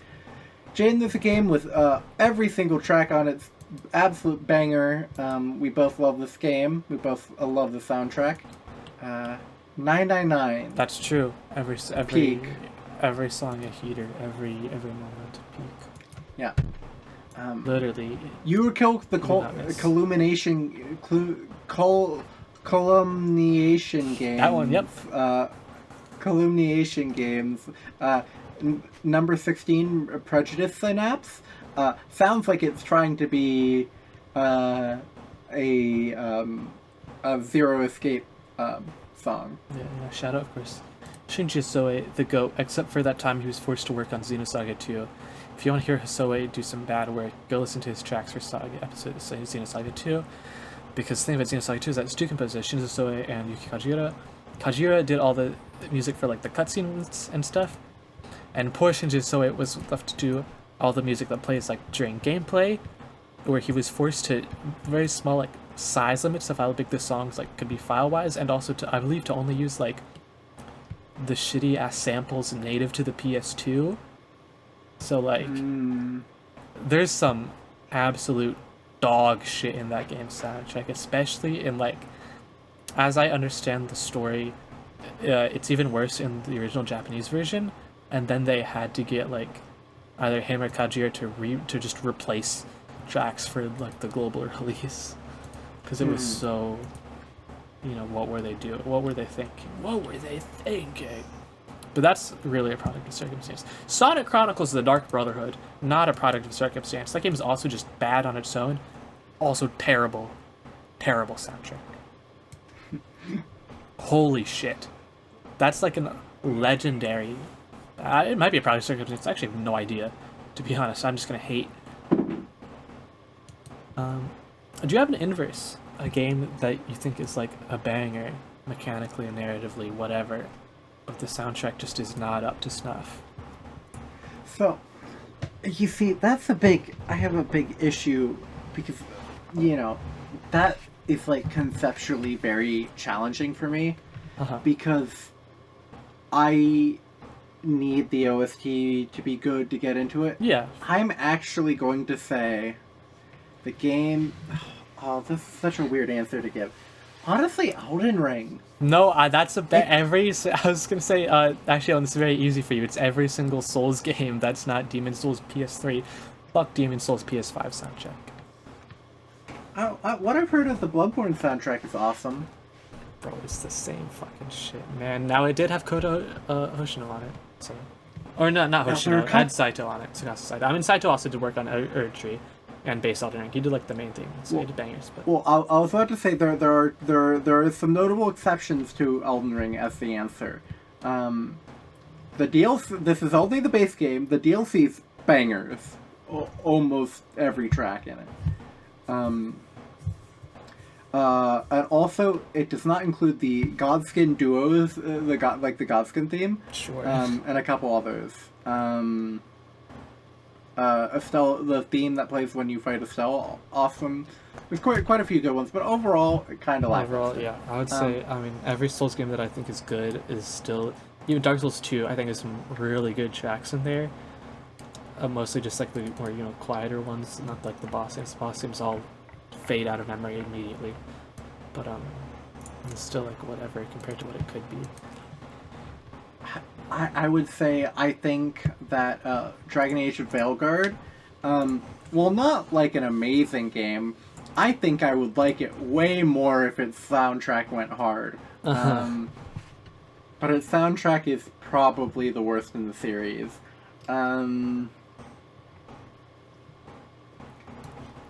A game, sort of back to the inverse. Well, honestly, a game that's better than it has any right to be with a soundtrack that's way better than it has any right to be. Holocure, Save the Fans. Way better than it has any right to be, but especially that soundtrack is way better than it has any right to be. Cult of the Lamb has a better soundtrack than I think than game. I think the gameplay is just fine. Back to the actual question. Ultimate Chicken Horse, I think, could have a better OST. Sure. Valheim could have a better OST. Not true of Coffee Mug's or Coffee Stain or whatever the fuck the studio's called, other big work and Satisfactory. Games.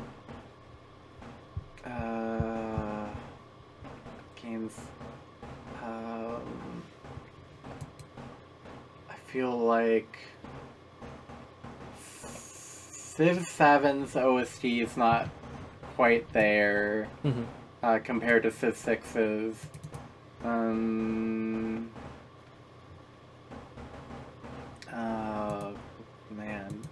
Yeah, because I was thinking for me, stuff like, still really good, like, Armored Core Last Raven, really good stuff. I do think it works for the tone, but, like, it's decidedly not something that I ever really want to listen to, and I think even if it were just to go with more standard Gen 3 fare, it would work probably better, because, like, it's a very apocalyptic, moody feel, and some tracks where it really goes out there, I think really good, like a lot of the, oh my god, what the fuck are they called? The fucking weird little guys.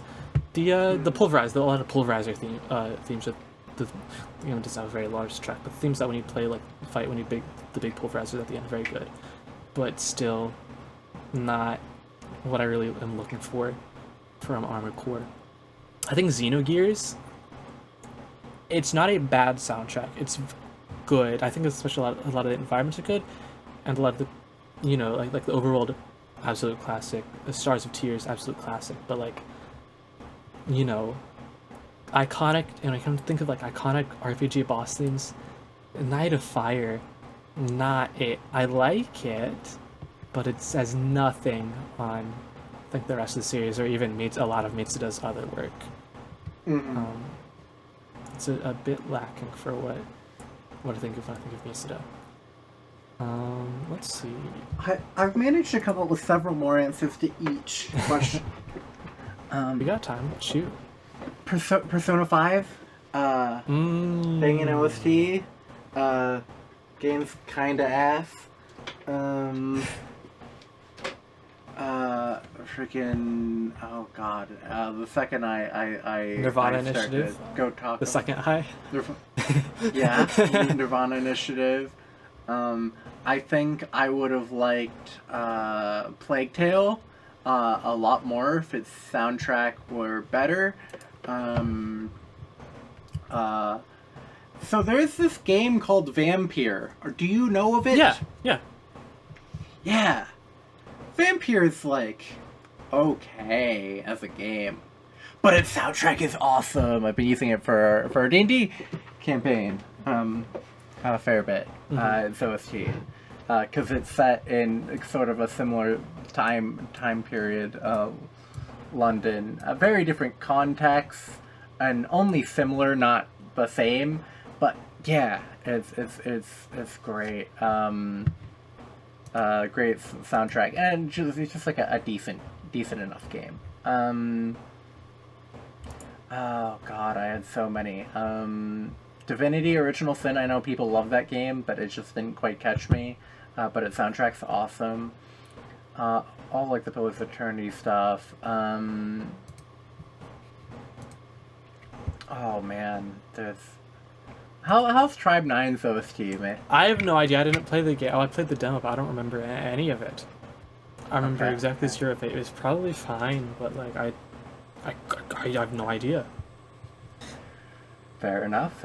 Straight up unknowable. Cyberpunk 2077 ended up being a functional game that was pretty decent. So OST didn't get me at all. Yeah. Thought it was a bit shit, actually. Cyberpunk a bit shit. It's good to know. Most of the ideas I came up with as like good and interesting answers, I have forgotten. That's all right.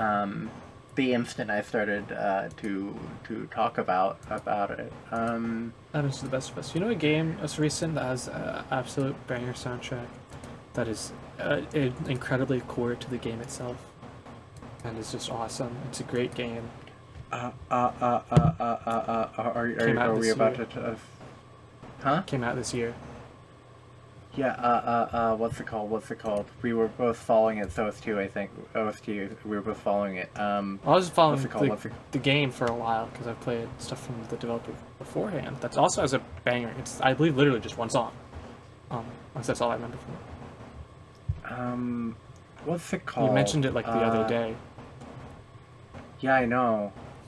10, 9, 8, 7, 6. Hurry up. 5, 4. Is it like Unbeatable, Unstoppable? No, Unbeatable is coming out November 6, 2025. Just announced release date. Just came out trailer. You're thinking of, that's a different game. That's not out, but it is fucking awesome. It has a great soundtrack. The demo came out this year. And the soundtrack's awesome and very integral to the game. Yes, but it's not out. The demo game. came out, but I mean, there's White Label, which is out earlier. And Unbeatable's sick. I cannot fucking wait. Unfortunately, 100 Line came out this year, but like Unbeatable is still absolutely phenomenal. No, I'm talking about Keep Driving. Oh, Keep Driving. Yeah. Fucking awesome. Holy shit, so many cool bands in there. It's really good. Just absolutely captures a vibe. The game would not be the same without it. I've got to say, in terms of peak, peak vibey music, but purely in the vibey music, never. We've got the Sunless games. whose music I think is very integral to that. La di da di da di da di da di da da da da da da. That's one of the more active songs, and thus is easier to remember. But like, you know, oh, so fucking good, so fucking good. Boon Hunters, great OST. Chance of Sonar, great OST. Yeah. It's almost like indie games have good OSTs very frequently. A lot of them. I mean, most games. Or, they have the capacity to have like really interesting stuff going on. Witcher 3. I think it would have caught me more if I had a better OST. That's one of the ones I was thinking of. Yeah. It's like fine, man. The OST. The game, I'd imagine it's quite awesome, but like the audio design is just not quite catching me. I'm sure it is. Fucking. Dude, we haven't mentioned Stardew Valley or Undertale. I guess we haven't. We can talk about it. I think We have now. I think Stardew Valley is like perfectly fine, but it's not something that like stands out. Undertale's pretty good. Can't deny that one. Really? Stardew Valley's OST doesn't stand out for you? Not really. Not even compared to the like Harvest Moon. No disrespect. Oh, I like it so much more than the Harvest Moon soundtrack. I don't know. Well, I mean, consider that Friends Middle Town is also just a better game in general. I'm sorry to say. Maybe, but not a better OST. I don't know. Even though it's a GBA game, and the GBA famously does not have a dedicated sound card, so it's got its share in space with graphics and processing power. So Castlevania Harmony of Dissonance, I will go to bat for its soundtrack any day of the week because I think people hate on it too much, but it does sound like that. If you've never listened to Harmony of Dissonance compared to Circle of the Moon and RSR, the other two GBA games, you're like, why does it sound like that? Well, because it's a very graphically intensive game. Because Harmony is sick. It's tragically I stand true to the boring answer of Aria is the best GBA game, and it's low-key not even close. But Harmony is still also a fucking banger. Circle of the Moon is kind of shit. TBH. But no, we talked about this at the end of the last episode. I think Stardew Valley soundtrack is it's fine. It's fine. Nothing wrong with it. But it's not all-time great. I'm like, okay, calm down a little bit. Other Star games, Starbound's OST is great. I Was the Sun Before It Was Cool is such an amazing track.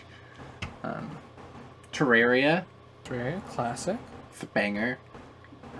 Minecraft's pretty good. Should I share my Minecraft take? Yeah, sure. Well, my take is it's the most predictable me take on Minecraft ever, which is that I really like C418 stuff, and I do not care for Lena Raine's editions. I mean, that is the most predictable you take. Well, we're on Lena Raine. Celeste, classic. Celeste, banger. We mentioned it earlier, but Dead Cells is holy shit. It's good. Yeah. Kingdoms is like fine. OST. I wish it were maybe a little more, but it's good. Yeah. Kingdom 80s. Now that's got an OST.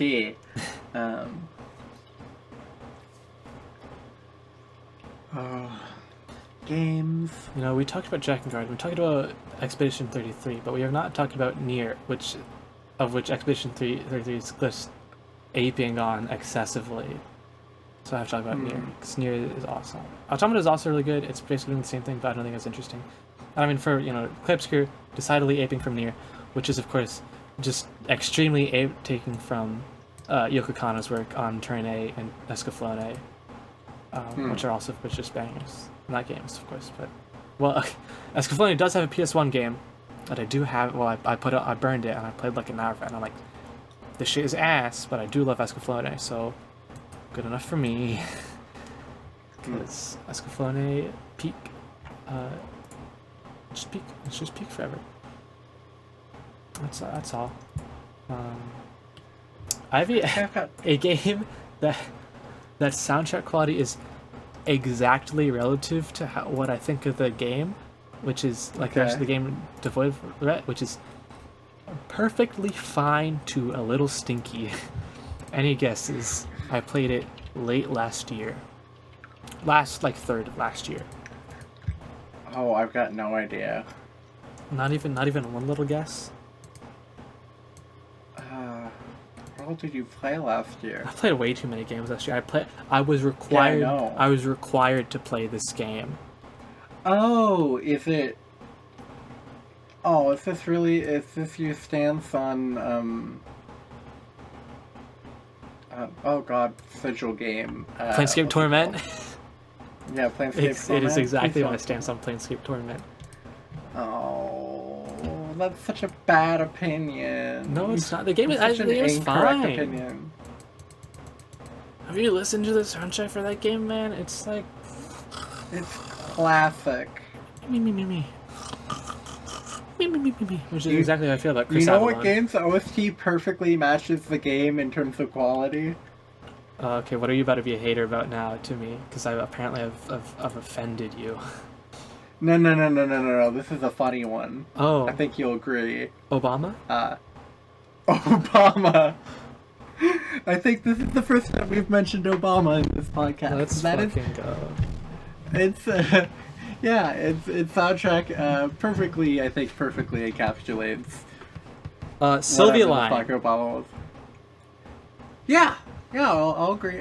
I'll agree. Fucking bang. God, I love Sylvia Line so much. I love Sylvie. Shout out Sylvie. Love game. Yeah. If you're listening.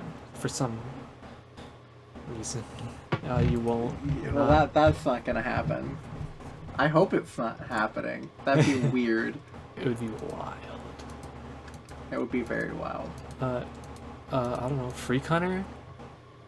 Freak Hunter, Classic, dude. Shout out Freak Hunter, dude. I can't... Outer Wilds, and Subnautica, awesome. I haven't even played Outer Wilds, but its OST is good. I've played about 20 minutes of Outer Wilds. I keep meaning to get back to it. I've been saying that for like 2.5 years now. I don't think I'm getting back to it. Yeah. So what are you actually gonna say? Oh, I don't know. What do you mean you don't know? You would literally add an answer and said it was quote funny. You're trying to get me to guess, and we're just stalling. Oh no, it was Obama. You got it. Wait, what? You somehow got it. Oh, I thought you were. I was on Obama's store page and everything. I kind of lost my shit a little bit when you guessed it, but I didn't want to react too hard. Oh well, so I thought I didn't guess it, which is why I kept guessing. No, you did get it. I actually meant Obama. Well, okay then. And we're just not gonna talk about Obama anymore. If you don't know what Obama is, that's on you, Dexter. Go play it. Go play Obama. Dexter, if you're listening to this for some reason, firstly, thank you. Spread this around your area. Secondly, why? Thirdly, who's your favorite game composer? Let me know. Fourthly, we've got a story for you. We do? Wait. Who's we? What do you want to? What do you want to tell Dexter? Oh, not specifically Dexter, but we did say we should tell the. It hadn't come up in the podcast yet, so we should really tell the story because it's like one of the most amazing stories That we have. That time we no, you weren't there for when we discovered the true meaning of executive koala. What are you talking about? I forgot. Much older. Oh, Luke. It has. Yeah, Luke. Hey guys, have you ever had a player be like, "Sorry, I can't come to D&D today. The feds are at my the feds are at my door." Yeah. And then they actually couldn't be there, and the reason is actually because the feds are at their door. God. Crazy bless. thing that did happen to us. Because, yeah, turns out one of our players had, Just done some harassed. stupid shit. yeah, done some stupid shit, had harassed a principal in another state by sending gay porn to via them email and other via email. non-threatening threats. Yeah. So the feds had to get involved because it's cross-border. Cross And the state feds were lines, act- not like border. Yeah, cross state line. Because yep. You didn't That's get the thing that he didn't happened. get any real trouble. He just had to like pay some money for court, so he worked at Chuck E. Cheese for a while. And had to do community service. I forget about that. I think Chuck E. Cheese is community service, to be honest. His ass was in the damn suit, bro. Yeah. He was in the Chuck E. Cheese. We have photographic evidence. Yeah, we do. And then COVID lockdown happened. Yeah. Speaking of Chuck E. Cheese, there's a new game. Where are you going? Where are you going with this? Have you heard of a hit demo by the same publishers of Balatro? No. Fucking, where is it? Someone who's posted a video about it, pop up on my recommendeds, please, so I can remember what it's called. The answer is I'm gonna say now no. Where the fuck is it? Recoin. It's a coin pusher game. No, I have seen I saw an angry tweet about that because I looked at the game and then I looked at the tree. I'm like, they're right. What the hell is this? What are we doing here? But it's basically Balatro, but with a physics engine that it functions off of, and it's really funny. I'm so sorry. Balatro didn't deserve not. Hold on, let me think before I speak. It's not that Balatro didn't. I started saying the wrong thing. It's not that Balatro Before you didn't. say anything, shut up. Get shut up. Okay. I think it's worth mentioning. Balatro is a banger, and its OST is a banger, and it's got a mod that adds a minor arcana, and the minor arcana remix, also from this mod. Also banger. While we're on mods real quick before I forget, Calamity mod for Terraria, bangers. Say whatever heinous shit you were about to say. So what I was about to say before I corrected myself because I was going to speak an untruth was that Balatro didn't deserve its success. Not what I meant. Not entirely. So that Balatra's success was a mistake. And I think its ramifications have been self-evident and disastrous. That's all. Well, no, people can try right off its success, and if it's good, it will be good, and if it's not good, it won't be good. I think is what we got to take from this. I just mean the billion streamer bait gambling themed roguelikes that have popped up in the past year. You know what you know what I mean. Oh, absolutely. That being said, well, and it's funny because my favorite of those was actually out way before Balatro. Right. Luck be a landlord. No, Recoin actually horrible name, by the way. How do you spell that? Like raccoon and coin? Like just Yeah. RACCOIN? Okay, that's what I thought, but I wanted to confirm. I believe so. I'll believe you. That's what I'm putting down. If it's not right, fuck it. You've listened this far. You understand. Ass name for a game. Yep. But actually, it's really cool. It's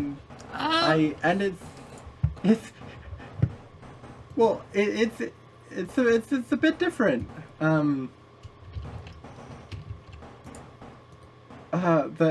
Because it's got a whole ass physics engine.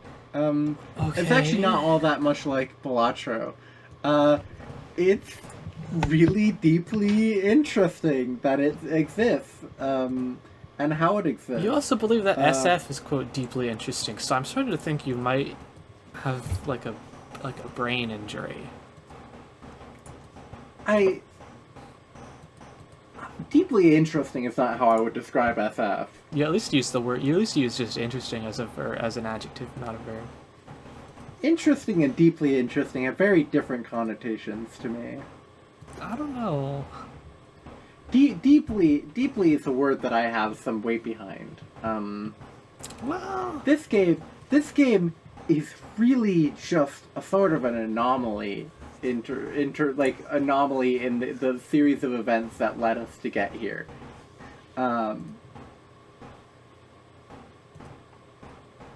I guess in the same way SF is too, but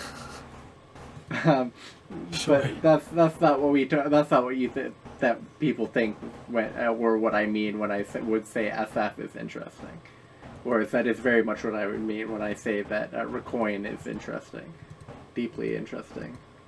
It's just like the exact series of events that led to us where they are now. Mm-hmm. I'll believe that. Yeah. Yeah. Weird cultural things. Yeah. The story is... I hate the Steam new and trending page. Why? Because it's like 90% pornography? What do you have against pornography, Owen? I found bad one. Such as? I don't want this to be on in our stream description or in our. Well, I'll be the our judge thing, of that. So I'm not going to. Okay, well, you know what? I don't think I'll put that in there. It's pretty bad, right? Yeah, I'll take your side on this one.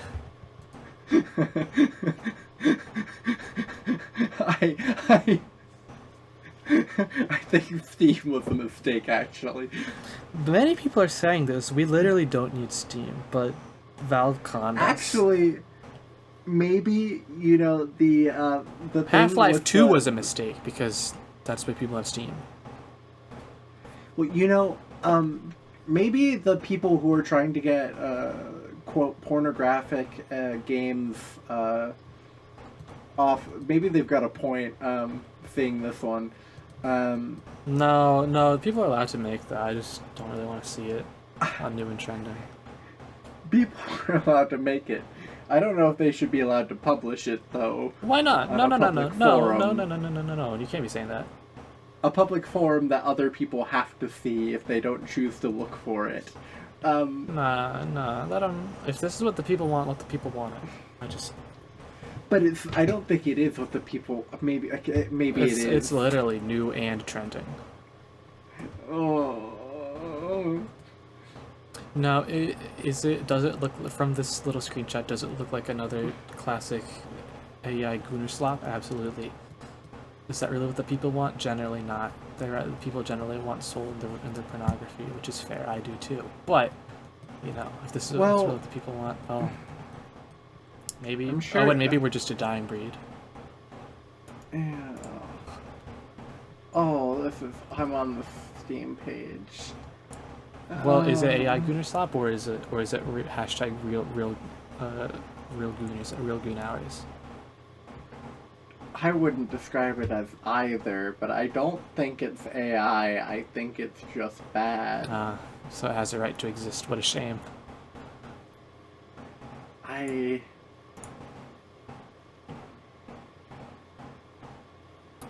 being such a hater. Okay, I've got to send you another screenshot. I can pull it up right now. Okay, pull it up. That description. That was. That's a really good description. I like that. I love the punctuation in it too. That's no space between periods and the next word, but yes between exclamation points and the next word, and none between question marks and the next word. Shane, would you like to read the final sentence? My proudest penis is gone. Which, to be clear, is only the final sentence because it was immediately preceded by "Ah!"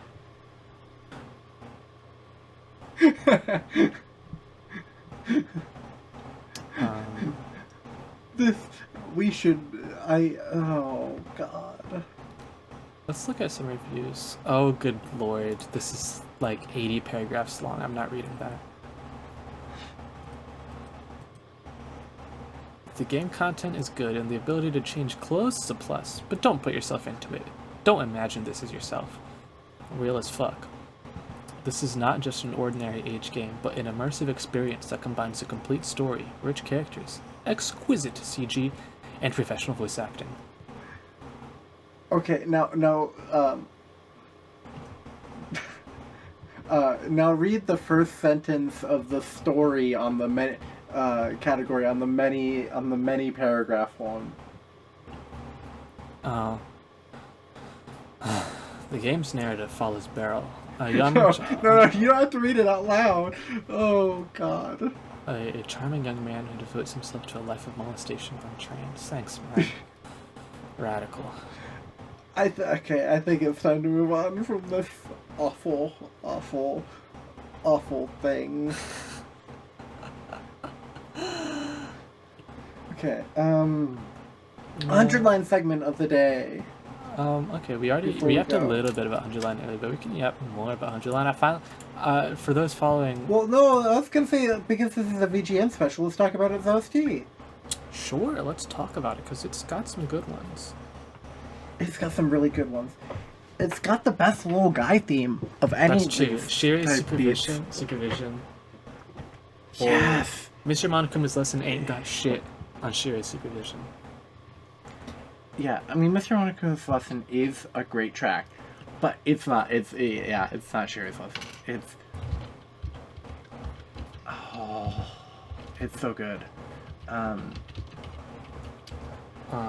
All of its battle themes, really good. Especially when you get to it. There's one, I can't remember which route it's on, but where Gaku's playing something over the speakers, and it's revealed that Veshness's battle theme, the big epic final boss theme, is like a future funeral march song that just plays like completely diegetically whenever Veshness shows up. It's fucking sick.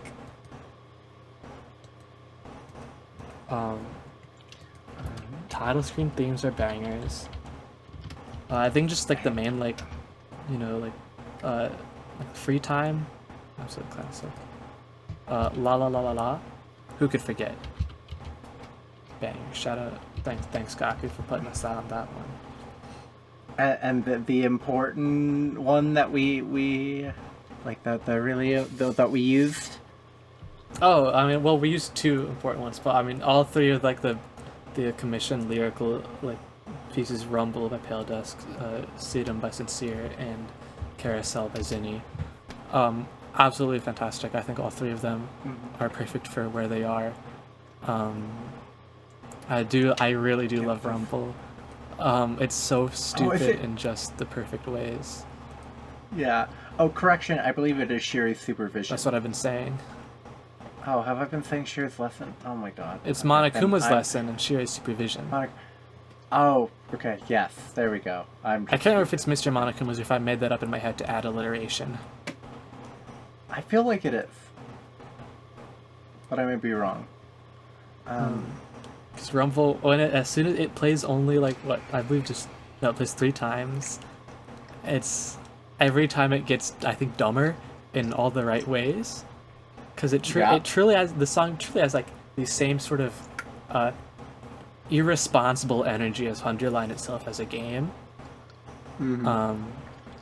It's great. I think Sedum, when it plays the first time, I'm like, okay, this is good, but it's not quite, okay, this is nice. But then you get to it playing the second time, and you're like, fuck, this might, Kodaku, he's done it.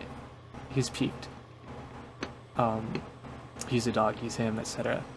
And Carousel, sure, it gets a little annoying hearing the first, its first opening notes 99 times, but also it's like really good if you just sit there and ignore the fact that the credits will spoil you, because they didn't do a good job with that, or you can just not care because they can't actually really spoil you. You think you'll get spoiled by the names of credits? You won't.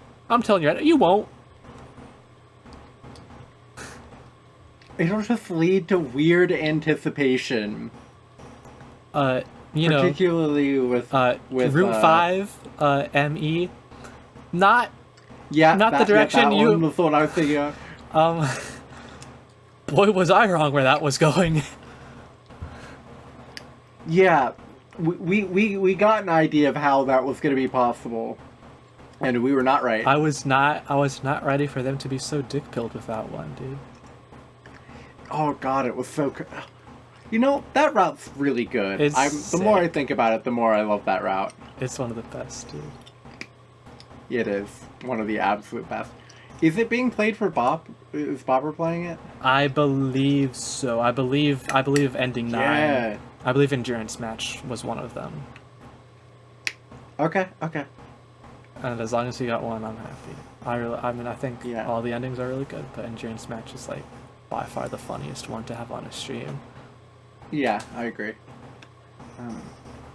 Now, there is a big stinker in the 100-line OST. What would that be? It makes me upset. It's not a stinker, you're just a hater. Clair de Lune is played constantly. And if it were once or twice, whatever. But... Or if it were played with a consistent focus on, like, representing, you know, like, Takemi's connection to Katawa, I would even take that. But it's just not. It's just a song they will whip out mostly for that, but then also just when they want to. And I'm like, Takada, I know you love the song. You gotta give it a break. A couple times, we got Gaku on the screen while Clair de Lune was playing. Oh, you're so petty. You're so petty. I don't know if any song as of right now makes me as viscerally upset when I hear it as Clair de Lune. it like just hearing it in my day-to-day life, because you know it's Clair de Lune. Do not let this man play Flower, Sun, and Rain.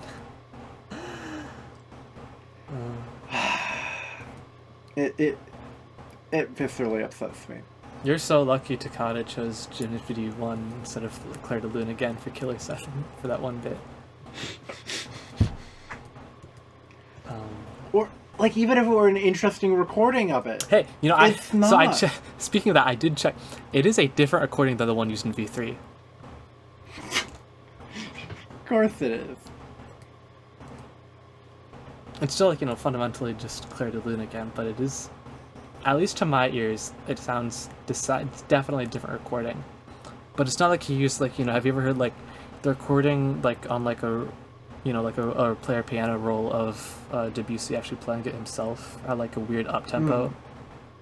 Yeah. Yeah, I'm pretty sure.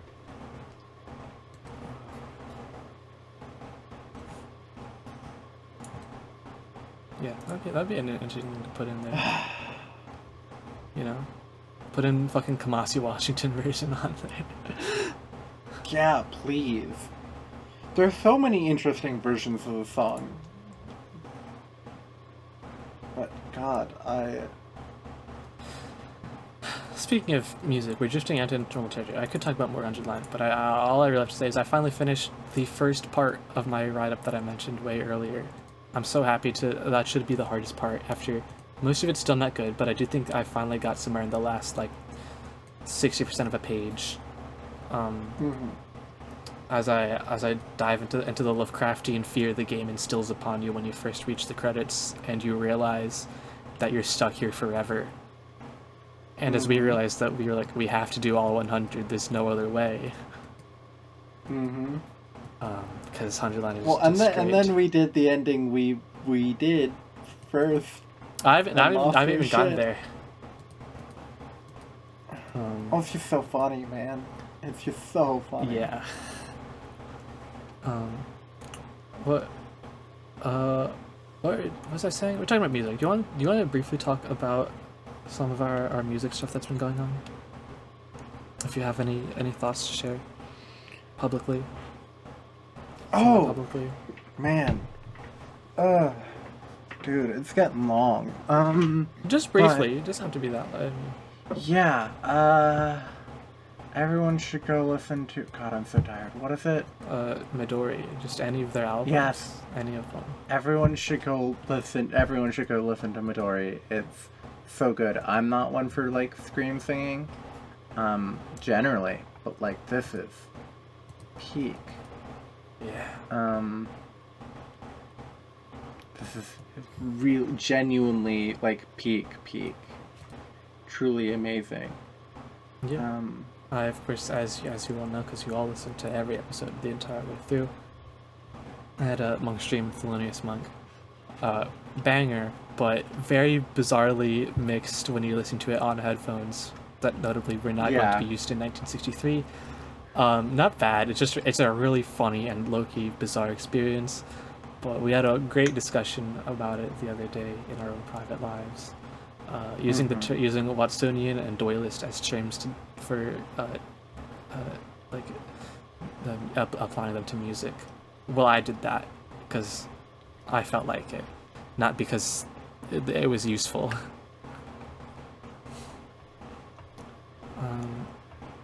Oh, and have you gotten around to what I've sent you after that? No, I don't imagine you've gotten around to what I sent you after that was just either. last night. Oh, yeah. No, it wasn't. Yeah, wasn't it? No. Two? No, two days minutes ago. Yeah. Last night I went to bed really early. True. And the night before that was up till like 1.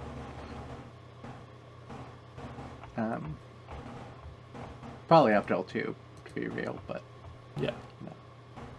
Yeah. So, to update everyone on what we're listening to next, I have prescribed Feist the Reminder, an album that I genuinely think should be on, like, you know, there was the big, like, top 100 albums of all time, right? Sure, people love to make those. I have no idea. Yeah, I have no idea what you're talking about. Big one was the big one that's going like around. By a publication by like Rolling Stone or something, or yeah, I think it's something like that. I think they make those like all the time. Well, but there was a particularly big one, like was like a big lot. I don't know what you're talking about. Big to be honest. Anyway, Miseducation of Lauren Hill won. Banger, deserved. Banger, deserved. Well, I don't know about deserved, but you know, decidedly, you know, up there. Yeah. And anyway, I believe wholeheartedly. Even like I get how my opinions, for example, Illinois by Sufjan Stevens, maybe that's not for everyone, maybe that doesn't deserve a spot. I think it does for me. I think Feist the Reminder should be on there. And I don't really care who you are. I think it should be on there, and I think that you should think it should be on there. Maybe I will. Because it's good. You might not, but I think it's really fucking good, and it's just really solid. Yeah. I hope it's good. You know, before I mention what I prescribed you, because it's related to what we were talking about. Somehow, whole episode allegedly about video game music. Not once did I mention Mega Man. Crazy. Yeah. It's fucking bangers, basically every time. Whether it's classic X, Zero, ZX, fucking Star Force Legends, don't give a fuck. Bangers. But of course, because what I have described to you is Act 2, The Father of Death by the Protomen. I thought about going, you know, bouncing between, okay, do I go with Act 1, Act 2, maybe the live album, which is most of the stuff from both acts, except for some of my, like, a couple tracks from Act 2, which I really like, but I'd actually go with Act 2. I think Act 1 might not be completely suited to your thing. I think it might be a little too, it's, you know, more fine, okay rock made by guys in college. I do think it's a lot of really good stuff. Like, I think you probably at least enjoy like The Stand, and like Funeral for a Son. I don't know if stuff like Vengeance, Soul of One, Hope Rides Alone would be something you're super into. But I think Father of Death is much more varied album. It's a very, you know, two halvings on 2 discs, right? 2 halves of there's a clear transition from like stuff that it's doing. It does a lot more varied stuff, has more interesting production all around because it wasn't made by guys in college. It was made by guys straight out of college with a producer. There's like a real guy. I can't remember his name, but he was like a real dude. Overall, I'd say it's definitely the stronger album. But I wonder if I do not know if you'll like the bits that I particularly like, because who knows? Who could say? Anything's possible. But I was deciding between that and a couple other things, but I'm like, well, all right, you liked Midori so much, so I'll save out on some of the other stuff I was thinking there for a while. And hey, maybe this will be in the stinker, because every now and then we need a good stinker to cleanse the palate. Neither of us are arbiters of taste. Sometimes we just have opinions. Yeah, particularly me. Maybe, but I think I don't know. I'm just built wrong for this assignment. Oh, and what are we doing next time? And by doing, I mean we've already done, but haven't talked about.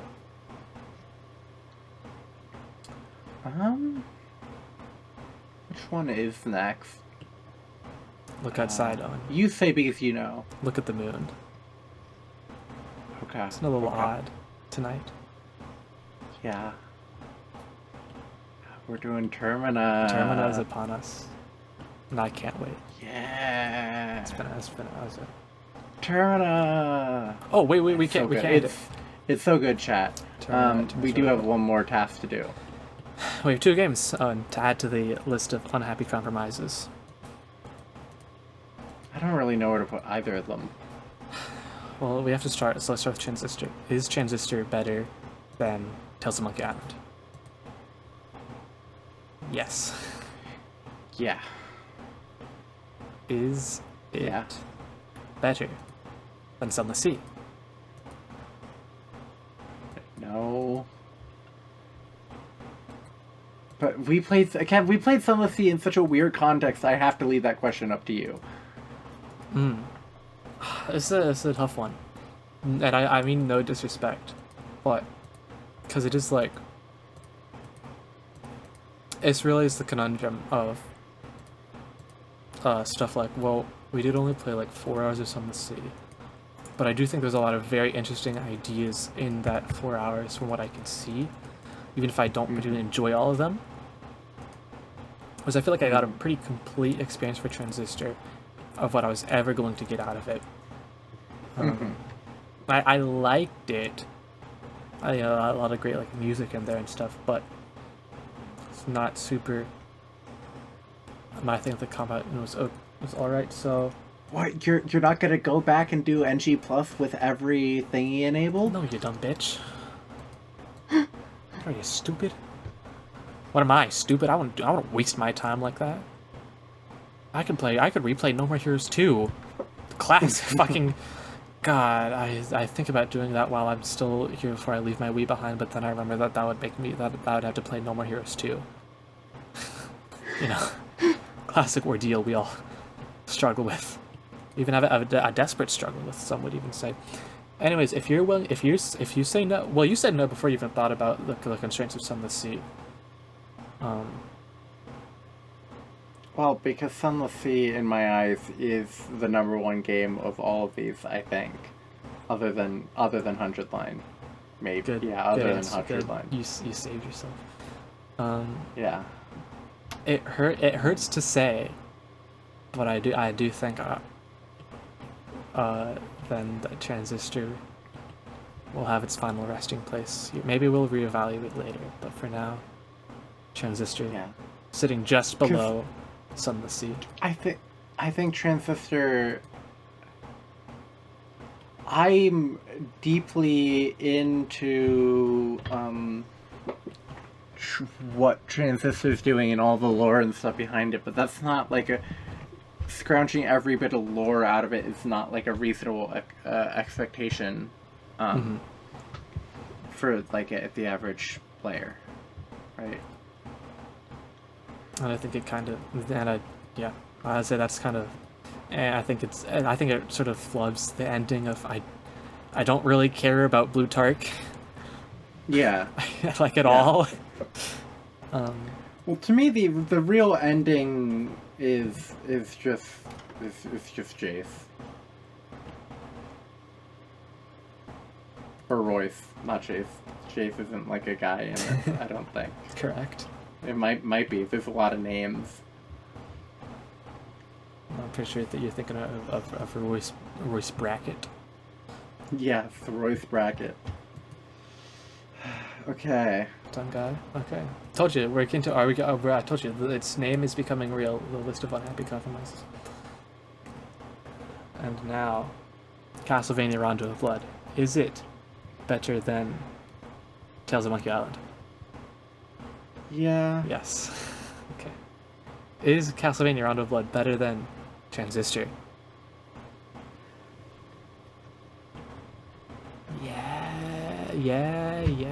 Yes, I would say so pretty easily, but how are you feeling? How are you feeling about this one? So, it's got like the opposite fucking issue of, like, it doesn't, it's not a lot,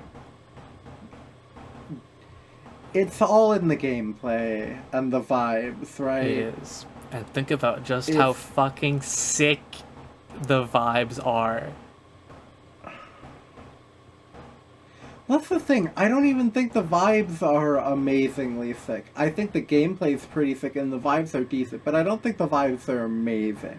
Mm-hmm. It is not the most atmospheric. It's not the most atmospheric Castlevania. I think even 3 does a better job at cultivating atmosphere. 4, I think 4 especially. In terms of classic Vanias, right? Because it's just a completely different thing, cultivating atmosphere in an arcade platformer versus the Ega style of, you know, Metroidvania, Castlevania. You know what I mean, right? But I think even on Rondo of Blood, I think it very much does have its own tone, right? You look at that opening cutscene, Divine Bloodline start playing, and you're like, we're in to fucking own some dudes. Yeah. And then you do. Yeah. Well, I did eventually. Well, yeah, you got there. You did die to the first axe knight like 8 times. Yeah. So, you know, but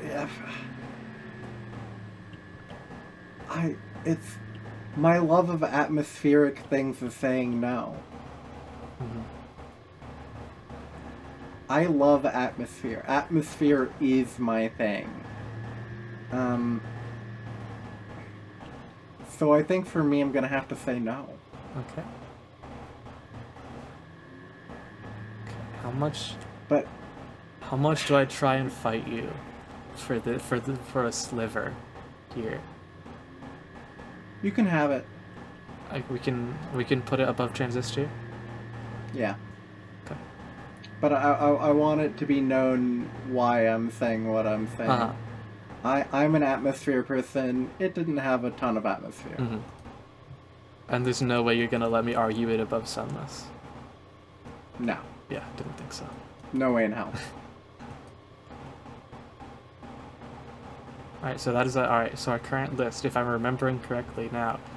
Tales of Monkey Island, Transistor, Castlevania Rondo of Blood, Sunless Sea, Fire Emblem Genealogy of the Holy War, Elden Ring, and on the throne, Eternal, Unbreakable, Immortal, the 100-Line Last Defense Academy. Well, this list is going to be shaken up next episode. It will. I feel like we both already know the conclusion.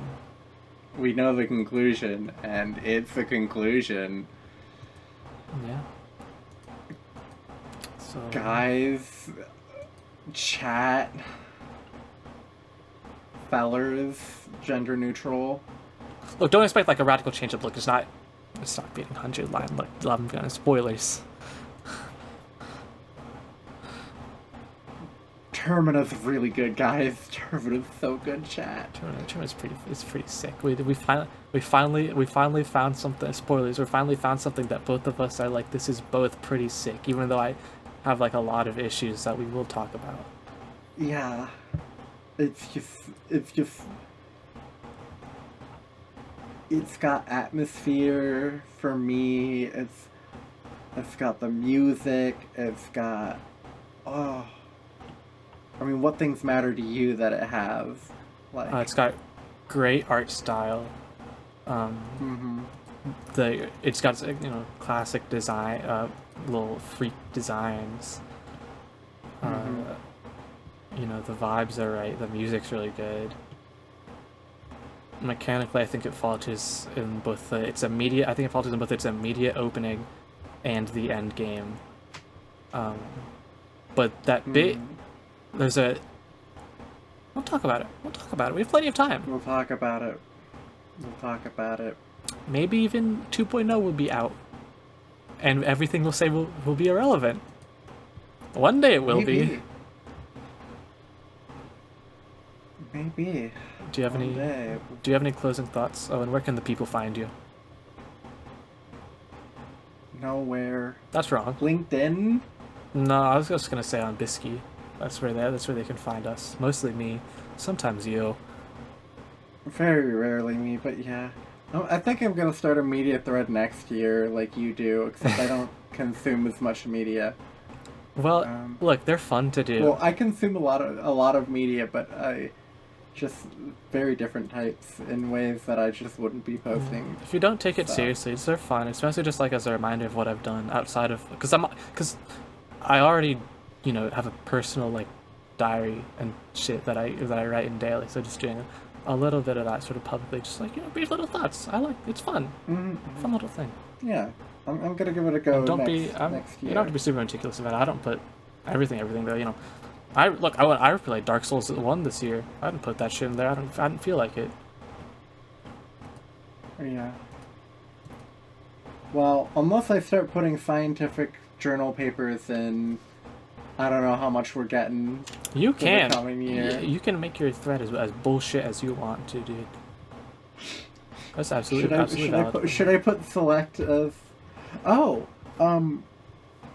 thing. Read. Everyone should read "Finding the Mother Tree" by someone. I was gonna say Tsukumo Juku, but that too, I guess.